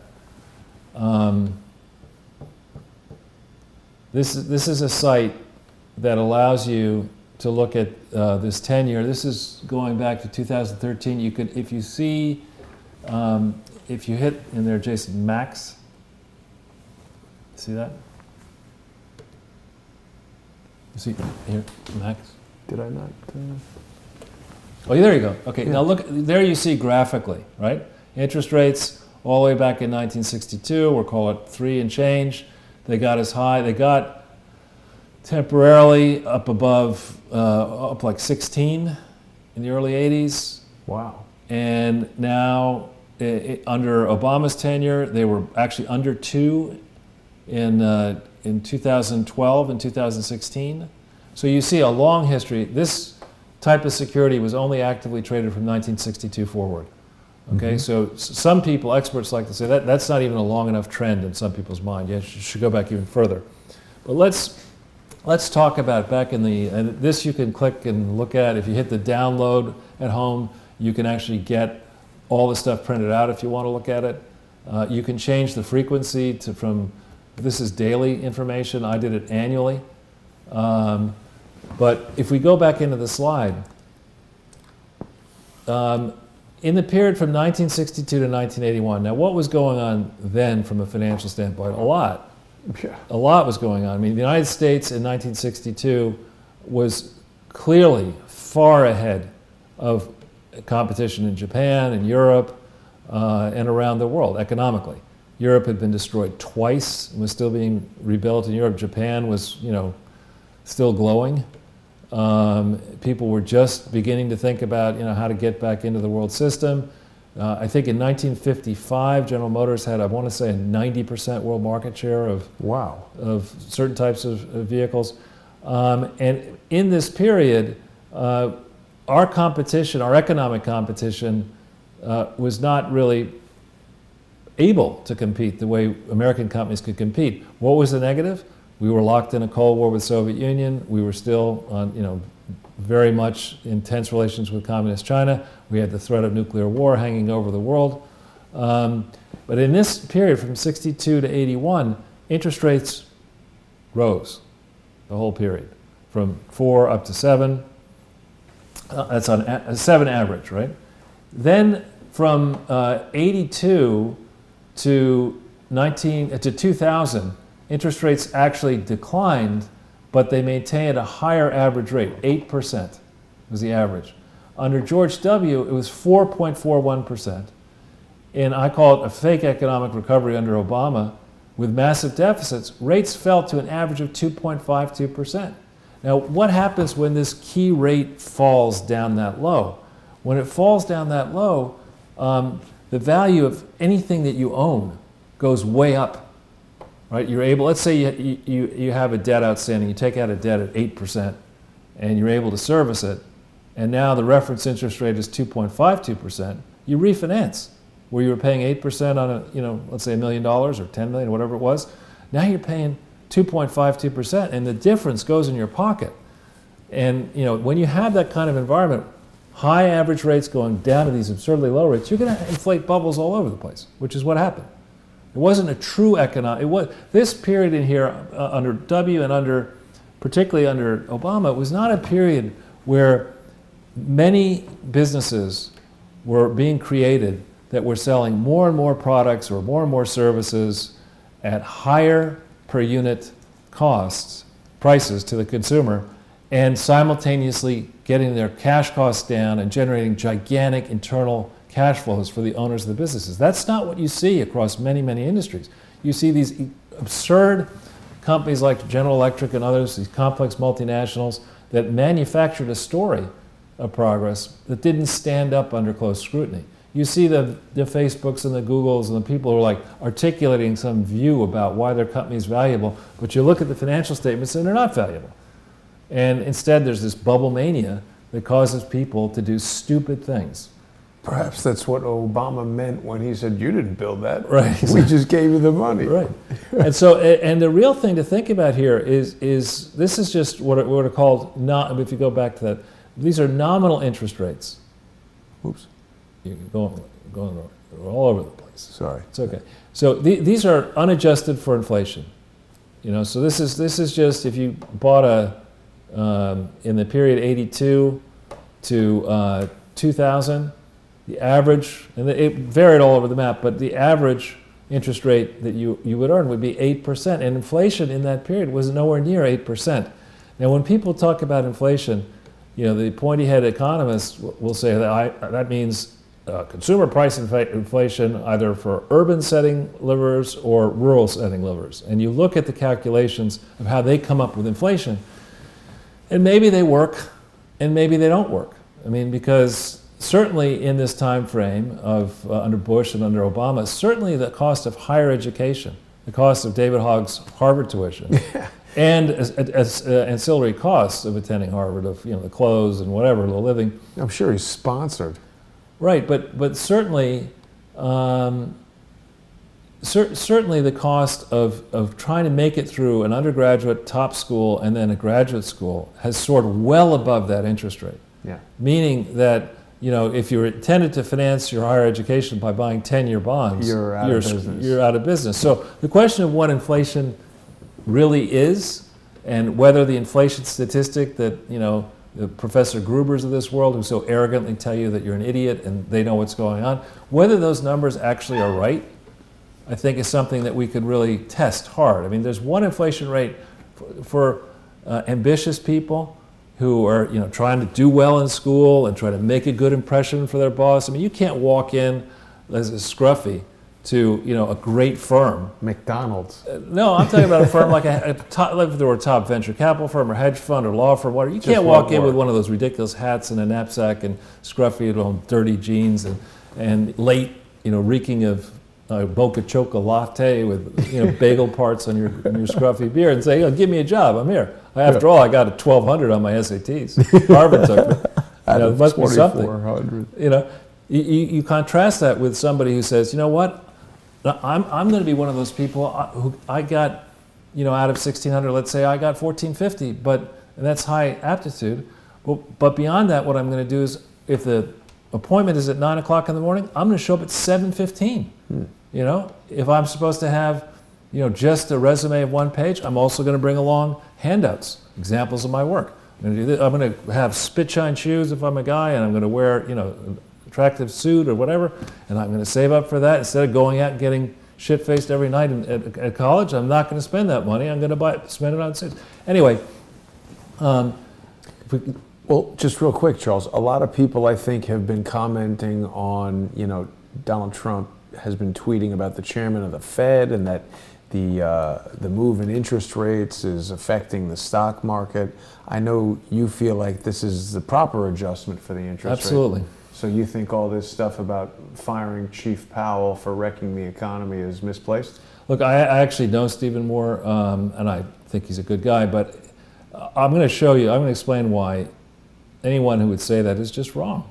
I mean, it'd be the kind of thing like if you have treatable cancer, and somebody says, you know, the procedure is going to be rough, you're going to have to do this and that, and there's going to be treatment after, and you know, you have the option, you can pay for it, and you just say, you know what, instead of that, I'm going to go buy a Learjet and fly around the world and, you know, hope that they come up with a cure for cancer when I get back in 7 years. I mean, that's in essence what Obama did. Instead of owning up to the fact that there were structural problems, that the United States was overcommitted at wars, you know, around the world that didn't seem to make abundant sense, that maybe enriched the defense establishment and the banks and others. We had that problem. We had a swampy Washington. We had budget deficit. We had pay and numbers of government workers and contractors that should never have been allowed. We had to do radical surgery. We had to do a grand bargain with the public unions and the shareholders, the rich people in this country, where we would streamline the way in which services are provided by government. We would use the great benefits that you see in the private sector that get the cost of services lower, trim the fat in the public sector, and then force corporations to fund their pensions. You know, if you made a plan where you're going to give private sector workers a pension, you fund that before you start giving these. There was a grand bargain to be done in 2008, 2009. I was hopeful that Barack Obama had something like that in mind. It was like, no, swamp works well. I like the swamp.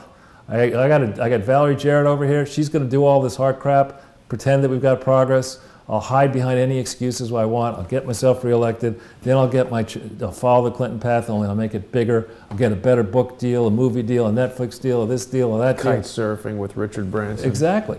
Go on vacation. That's got to be fun. Hang out on a yacht and go kite surfing. Oh, to have to listen to that guy? I would do it. Oh, no. No, thank you. But now, just on the question of these bonds, if we hit this Treasury direct link, it is possible, you know, if you've got spare money and you want to start accumulating, and that's the next one now, actually. Sorry.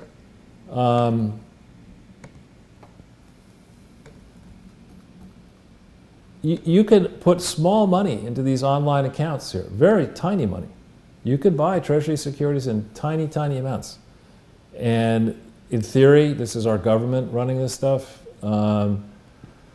So if you're not prepared to take the risk of the U.S. government, then what does that tell you about what you think of the whole world economy? If you think this is too dangerous, then you are really risk averse. You ought to go definitely land, water, guns, ammo, leave cities. You know, I think food. That's what people are doing. Right. I mean, I don't think if you're not prepared to have some of your safety money, a portion of it in U.S. Treasuries, then you know you're even more risk averse than I am, which is tough to be. So let's go through this a little bit. Some facts. I say Powell is absolutely right. I have the benefit of having known Jay. I forget if it was since '84 or '83. But I knew him when we both were quite young in business, and I saw him through thick and thin, some very tough stuff. I knew him when he was Undersecretary of the Treasury and the Bankers Trust and elsewhere. He's an honorable person who will do his homework carefully. He's not doing this on a whim. He's probably doing this the way I would look at this, which is to say, here we are in 2018. We've had a 10-year experiment in lunacy. Listening to all the pointy heads and saying, we'll push interest rates on the floor and we'll abandon any responsibility with regard to our deficit. We're going to run trillion-dollar deficits. We're going to fight other people's wars.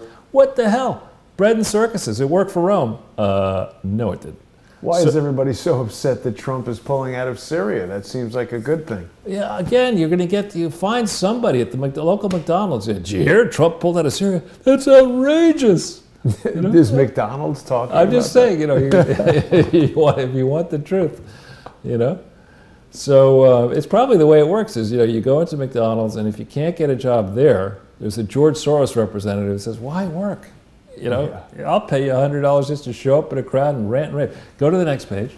This is, for those who want to see the details, here's how that math was calculated. Okay? and just you can look at this. And I note that in 2012 and 2016, it sure looks to me as if the Fed pushed interest rates down 180, 184 in 2016. Now, does that suggest perhaps that the Fed under whether it was Bernanke or Janet Yellen, I forget which in 2012, but does that seem to you, Jason, perhaps like the Fed may have intervened to make things look good for Obama in 2012, a key year, suppressing interest rates so the economy and stock prices and everything, they just hung in there.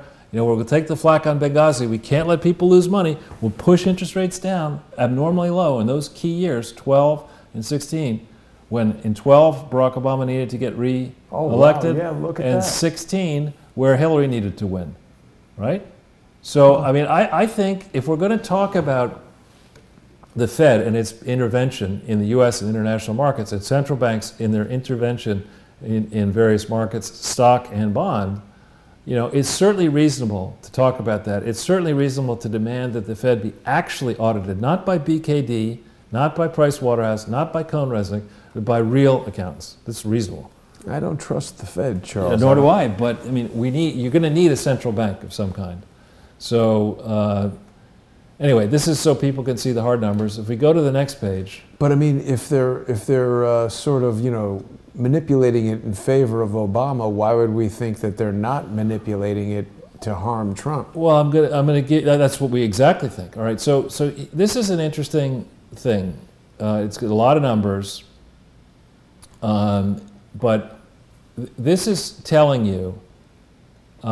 There's a statistic that the Federal Reserve Bank in, I think, St. Louis puts out that guesstimates the value of shares of all shares outstanding during a year by the value of all shares traded.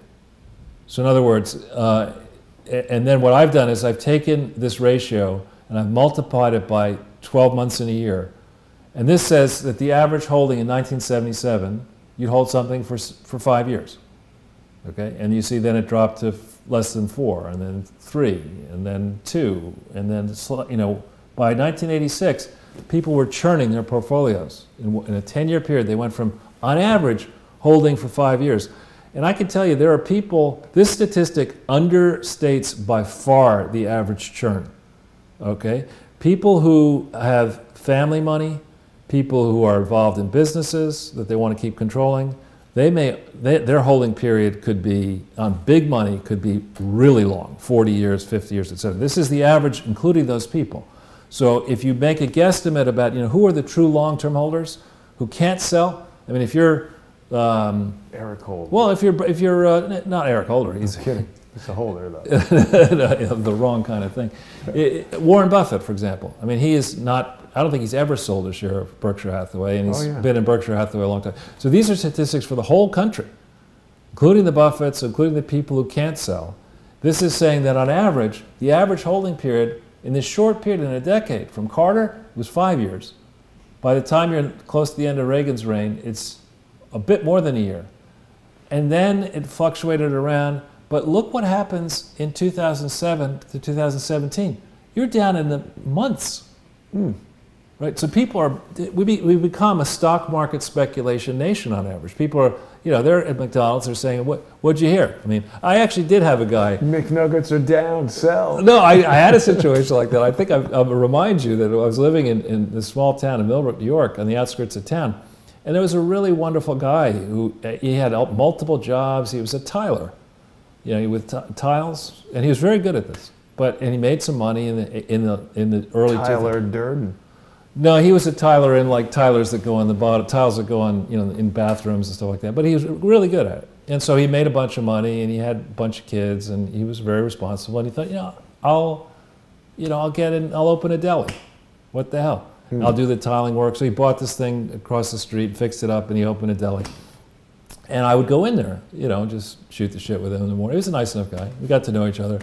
And one day, I'll try to do his accent, and I won't do it justice. But he goes, Charles, I got an idea. I'm like, what's that? General Motors,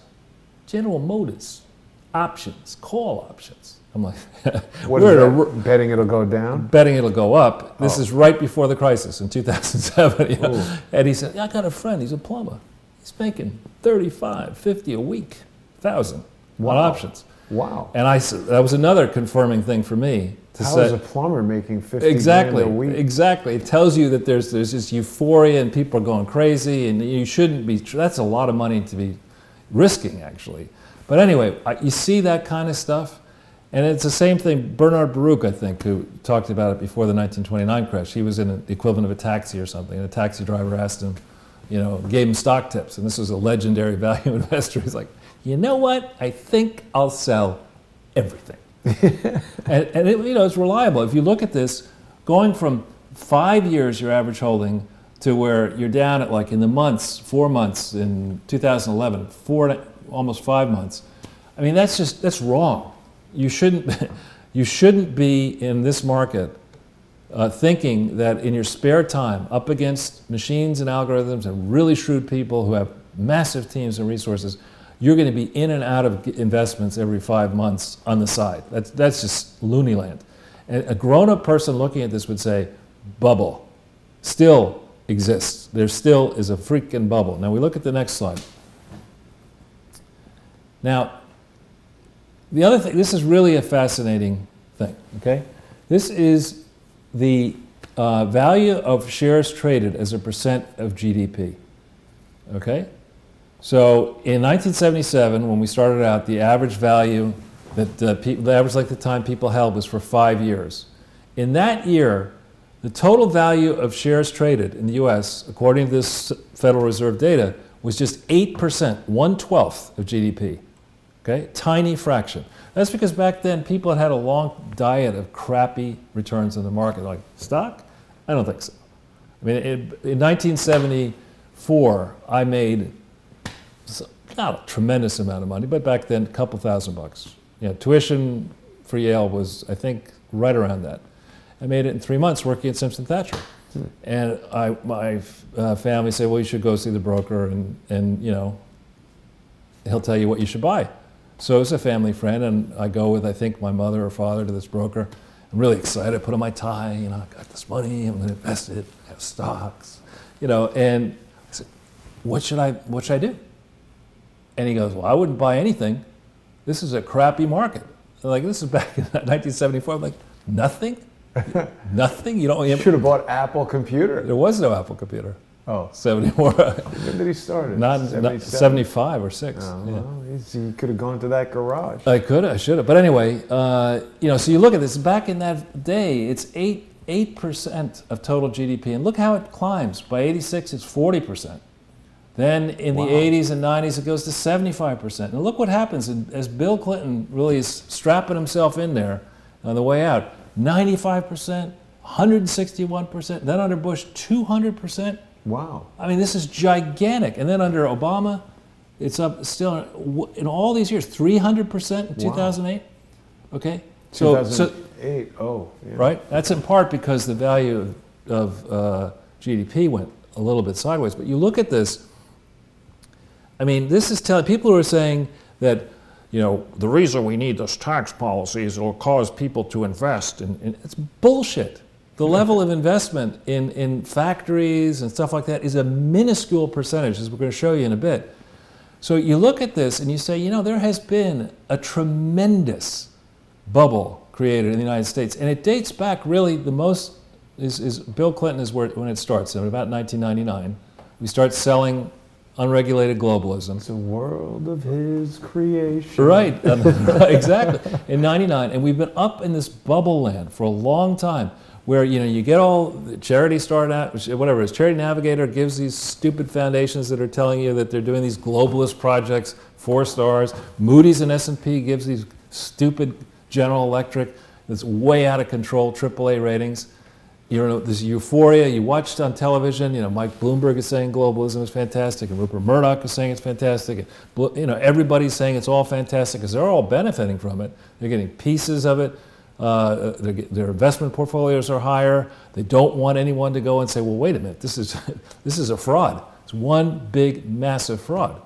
And so I think what Jay is doing responsibly here is saying, for a lot of reasons, we can't, this game is not going to, this is unsustainable. Okay, there are a lot of people around the world have money and a competing interests with the U.S. They're not going to forever let the United States hog all this debt, borrow all this money irresponsibly, have these yawning deficits. It's not going to continue forever. We've got to, we have a chance to wean ourselves off, globalist addiction. And, we can't do right away a clean break the way you treat alcohol. And that you would have a real panic if we did that. You've got to be on a program to get those interest rates back to historical averages, back into 4, 5, 6% levels. And so Jay is, I think, doing exactly the right thing. Donald Trump probably looks at this and says, that's true, but can we delay it? This jet, I want to fly. No, you can't, because if you let the cancer, take root, it only becomes much more expensive if it can be treated to treat it. So if we look at the next page, I lay out for you here, this is private non-residential investment in the billions, okay? Now these numbers are interesting. Back in '77, it was, in quotes, only $259 billion across the United States of America. What that means is, it excludes homes, right? This is the amount that businesses and individuals spent to put up factories, to invest in their businesses. And you see, it grows, it grows, it grows, it grows. And by 2016, 17, it's $2.5 trillion. That's a lot of money, yeah. But it's a lot less than the value of total shares traded. It's tremendous. We'll show in a second how much less it is. But so when people talk about, back as Obama did in 2008-9, we're going to have a $1 trillion stimulus. Think about what you're saying. The value of all projects in 2009 in the private sector were $1.7 trillion. Typically in the private sector, like I know you were in business, you didn't, you had your own businesses, maybe you had no outside shareholders. Still in business now, Charles. Okay, but I'm just saying, or whatever, if somebody comes along and says, hey, Jason, I want a car, I want a plane, I want an office, I want nicer offices, I want 14 of these televisions, and I want this and I want that. You're going to say, ixnay, yeah. Right? And you go, there's a tension between the capital supplier in a business and the dreamers in the business who say, but you really need this next generation camera and that and this and that. And in business, not at GE apparently, but in many businesses, you actually had fights, knockdown, drag out, not physical fights, but this person over here would have a team saying we've got to go this direction and somebody isn't in that direction. And the result of all those discussions, let's say, is that all you spend across the entire country is $1.7 trillion. And now Jeff Immelt, right, who had destroyed GE by 2009, of all people, it's like the same guy who picks Mueller to mount must have picked Jeff Immelt to help Barack Obama, economically illiterate, try to jumpstart the American economy. He picks the idiot Jeff Immelt, and they come up with a plan. They yuck it up in public, and they say, we got these shovel-ready jobs. That's what we got. Projects are ready. Because, on these big projects, it takes time to get them the permitted and advanced. We got shovel-ready jobs. Okay, give us the money now because we'll get this right to work. And they get authority for close to $1 trillion, and they can't put it to work because there are no shovel-ready jobs. And when they get caught, they're on camera laughing about it. Barack and Jeff, we've already put this up before. Wow. So, wasn't Obama, didn't he study some kind of mortgage, like leveraged mortgage, something or other? For his house, you mean? No, for like something, David Hawkins has spoken about it, but it's got to do with how the World Trade Center was sold from the Port Authority to Silverstein. I don't know about that. Some kind of mortgage securities or something. I don't know anything about this kind of stuff, so it's hard to remember. It's okay. So if we go to the next slide. All right. So this shows you, this is an interesting slide to me. This is the share that private non-residential investment was to GDP. Okay? And believe it or not, through good years and bad years, through rising interest rates and falling interest rates, through war and peace, through expansion and problem, through the Cold War and after the Cold War, the average ratio that private net investment was to GDP averaged 13% in a tight distribution, a range-bound distribution, where it really maybe went down into the 11s, it maybe went into the 14s, pushing 15, but right around 13. And this is a long period here. This is, 40 years. Okay, it's pretty unusual to see. When I see a statistic like that, it's always going to be 13%, I say, bullshit, rigging, this is a fixed number, this doesn't make sense to me that it would be constant in this range, okay? So if we go to the next page and look at the multiple, value of shares traded as a multiple of the private non-residential investment. So in 1977, the value of shares traded was just 66% of what the Jason Goodmans and Charles Ortels fought about spending each year, right? So the market was not the main show. What was the main show in 1977 were the proprietors saying, you know, I am going to put money up and buy that plane and that boat or whatever and build a boating and planing business, whatever. It wasn't the action in the stock market. But see how that changed from 1977 to 1986, where the value of shares traded was 2/3 of the value investment. Suddenly the value of share trades 3 times private investment by 86, 5.8 times by 96, 15.9 times by 2006, and 16 to 17 by 2016 and 17. Look here in 2009, 24 times. Wow. So what this tells you in this post-millennial world, in the new millennium world, we're in a zone where all the people who talk to you about we're doing this because we're spurring capital investment, bullshit. You're keeping interest rates low because all these cronies that can get cheap loans are running funds where they put up $1 billion and they borrow $14 billion and they have $15 billion to work, and they're throwing it into the market thinking that by paying off politicians or getting on the right side of politicians, they're going to have an inkling which direction interest rates are going to go. This, to me, is a rigged system, and it's well past time for people to do something about it. And Donald Trump was wrong. I know he said, buy the dip. That was a dangerous thing for him to say. I think he's badly wrong on that. That the president should not be. Obama did the same thing, actually. This is a good time to buy in March of 2009. What do you know?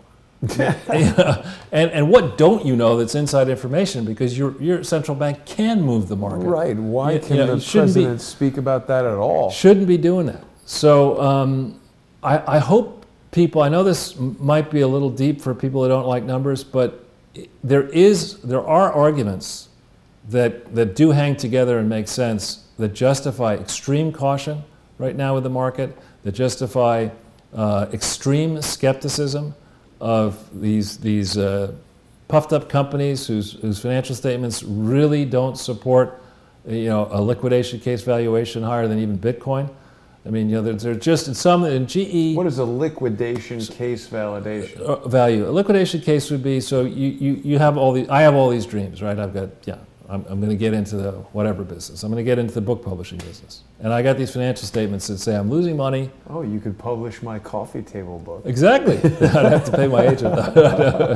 But so I go and I produce all these books. I put my money into it, and I somehow manage to fritter away millions of dollars. And it's the revenues are growing, the profits are negative, they're losses, and on my balance sheet it has this line, goodwill, that says, my most valuable asset is goodwill. Well, there's no value to goodwill typically in a failing business. So when you go through, you forget the dreams, you forget the Jeff Immelt speeches and the greatometer and all the analysts saying this is great and whatever, and you get the debt people to look at your balance sheet, and the debt people will say, in liquidation, where nobody's going to buy, dramatically funny upside cases, your stock is worth $1 a share or $2 a share or nothing. Okay, that's what you need. Sophisticated investors always, especially in euphoria, they look and say, well, get these dreamers out of the room, these scruffy dreamers. Give me the beady-eyed accountants. I want to know what happens when GE goes bankrupt. What is the equity worth? Is there any value in the equity? Or should I own the debt? That's the liquidation case scenario. The dreamer case is you get those beady-eyed guys out of the way, and you bring in the people with slogans and PowerPoint slides and maybe videos and catchy tunes and slogans and all. And, you know, they walk in, yes, Mr. Madoff, we know all about your fund. We can't wait to invest in it. You know, there's attention. Some people are liquidation people. Some people are dreamers. To get ahead, you've got to have both skills. You've got to always know an investment. In a bad case, you know, what am I going to get out of it? And then in a good case, what's a reasonable good case? What might I get? And when should I think about selling? Why am I investing? Is this something I want to own for 150,000 years? Or is this something, you know, basically I only want to be in because I like this cycle, it's a 5-year cycle, and you know, if this thing works, no matter what happens, I'm getting out in 5 years. Yeah. Now, Charles, this may be outside the realm of questions that you'd like to answer, but Seeker is asking us, do you think there could be any truth to rumors that Bill Cosby was framed because he was trying to buy NBC from GE? I don't know if he was framed. It was kind of more of a case of them not paying attention to any of the evidence until they did. But do we know anything about Cosby trying to buy NBC? NBC was for sale. NBC was one of the best acquisitions that the GE ever made. It was part of RCA when they bought it in '82, I think. But I believe NBC was sold for like $22 billion, and while Cosby is rich, he was rich, there's no way he did not have that. And who bought NBC was Comcast. You're talking about That's big much money. Different than an individual. Yeah, could he have been part of it? You know, a group that was trying to, you know, be the, you know, legendary person that Cosby was behind leveraged money that was trying to buy legendary rapist now. Not so legendary. Yeah. I saw a video about will Bill Cosby survive in jail, and it's a dark prospect. Not good. Not good. Yeah. So with that, Jason, I appreciate that people are probably still recovering from the holiday cheer and then steeling themselves for New Year's Eve. That was the perfect time to ask the Bill Cosby question. You know, Charles, there's been a lot of controversy over Patreon. People are really upset about the decisions they've been making with regard to completely ignoring the First Amendment. And, you know, there was an article I don't know if you saw this, there was an article in the New York Times about Patreon and all this. Take a guess. Yeah, I'm sure you saw it. But no, it's the opposite. Oh, you didn't see it. Well, it's interesting. I've spoken on the show about how I was impressed with Jack Conte when I met him at PatreCon, but perhaps Con is taking on a new name here. I don't want people to dump Patreon just yet, unfortunately, because I need the income from our generous sponsors who support the show at patreon.com/crowdsource the truth. But I can't help but feeling like this article reads like a PR piece for Patreon. I don't think they got into any of the difficult matters of, there have been some YouTubers who have spoken about some of the things that Patreon has said to them in private calls that include, blatant admissions that they don't care about freedom of speech or any of that sort of stuff, or free markets or whatever. It's hard to believe this company was started in just 2013 and it's valued at $450 million. I have my doubts about that $450 million number. You can go to Graphtreon and look at statistics for basically all of the people that create content on Patreon. I don't see how they're getting to $450 million. Having been around mania before, investment mania, I was in 2000, 99, 2000, I was doing a lot of work all over the world, but I was going back and forth through London at the height of the internet bubble. And we had a project to create something that was that ultimately got funded, called .tel. This is before there was all these other whatever they are, extensions. And we were dealing with one of these really, acclaimed worldwide expert on intellectual property. Mm-hmm. Now, this is a scene for a movie. Now I'm going to set the scene. So I go into London. The first time I'm introduced to her, I had been doing a lot of work with this one law firm where she was a partner.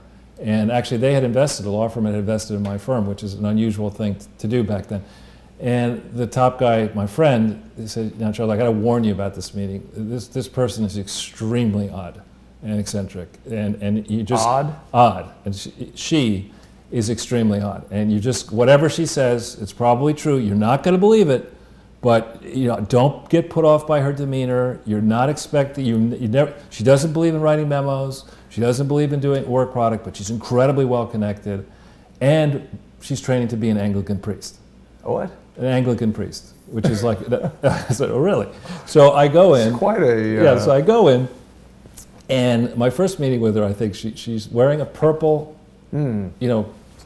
collar and a clerical collar. Oh, boy. And she's extremely beautiful, married to, I guess. And, everything, she's one of these Americans who speaks with an English accent, which really pisses me off. And so she's trying to punch her credentials, and she said, "Well, I like you. I like you. I've got a deal. Goldman Sachs just dropped. You could have 8% of it." And I said, "Okay, what's the deal?" So it's 20 million, 8%. "But what is it?" "Well, I mean, you want to know details?" Just give me the 20 million. Exactly. So, "What is it?" She said, "Well, through my husband, we've managed to get very close to the Queen of England. Oh. And the Anglican Church has all these spare churches. No one's going to church anymore. So we convinced the Anglican Church to give us extra churches. And we're going to have people set up internet businesses in these churches." Terrible idea. Well, it gets better. It gets worse. And then she says, "And the key to it is the name. Everybody's going to love this. It'll be $1 billion thing. You're 20 million. It's going to be worth a tremendous amount of money quickly." "Oh, really? What's the name?" Wait for it. Coolcrypt.com. Boy, is that good. Yeah, I was like, "I'll think about it. I'll get back." Because I know it's like a crypt is centuries-old churches in England are known for their internet infrastructure, their good electrical wiring. It's a great place to open. Needless to say, this woman went spectacularly, belly up. Belly up. I mean, like in every sense of the word. Something like she divorced her husband, came out as a lesbian, married the mayor of some Midwestern city, and it just went off the rails. And all You could have bought in. I could. I mean, that was one of the Right. Well, Charles, did we have any This Just In stuff that we wanted to look at? Did I send you one? I think I think we've got this one here. Oh yes, no. Well, we already sort of. But there was another email I think I might have sent you. On Whitaker. We looked at that already. We put that out there. Yeah, and then maybe this one. What was this? Oh no, we already looked at that. All right. Well, so I guess that's it for today, Charles. We'll be back on Sunday, of course, and have a great Boxing Day. I want to thank everybody for watching. Remind everybody that Crowdsource the Truth is viewer supported, so please stay with us on Patreon. I am looking at a lot of new options for us, Charles. I'm looking at starting a Amazon Prime channel, so the show will be available on Amazon Prime. I've been looking into some of the extremely confusing options for pay-per-view channel on Vimeo. There's a number of competitors to Patreon that have been stymied by a variety of different things. People have heard about Subscribestar, had their financial support pulled completely by PayPal, so they're not able to receive or send funds. There's something called Podia that I'm trying to work with that's got its own issues. What about something called Cash? Yeah, well, there are people who have sent me emails on truth@crowdsourcethetruth.org. The address of HQ here has been widely doxed by some of the malicious individuals who would like to do me harm, but if anyone wants to send me an email, I'm happy to share the mailing address. The problem is I don't have a way to deliver the exclusive videos to people who pay outside of Patreon. So that's the thing that I'm trying to do. Some of these other services have gift subscriptions and things, so for people who send checks or cash or whatever, they can get a subscription. But I definitely appreciate all the generous sponsors, whether it's through paypal.me/crowdsourcethetruth or patreon.com/crowdsource the truth. People sending $10 or more are still going to get that free Sunday with Charles screensaver. We've got more great material adding up for volume 2 of the screensaver. But until Sunday, Charles, we're going to wish everybody a happy Boxing Day. Thanks for tuning in. I'll see everybody tomorrow.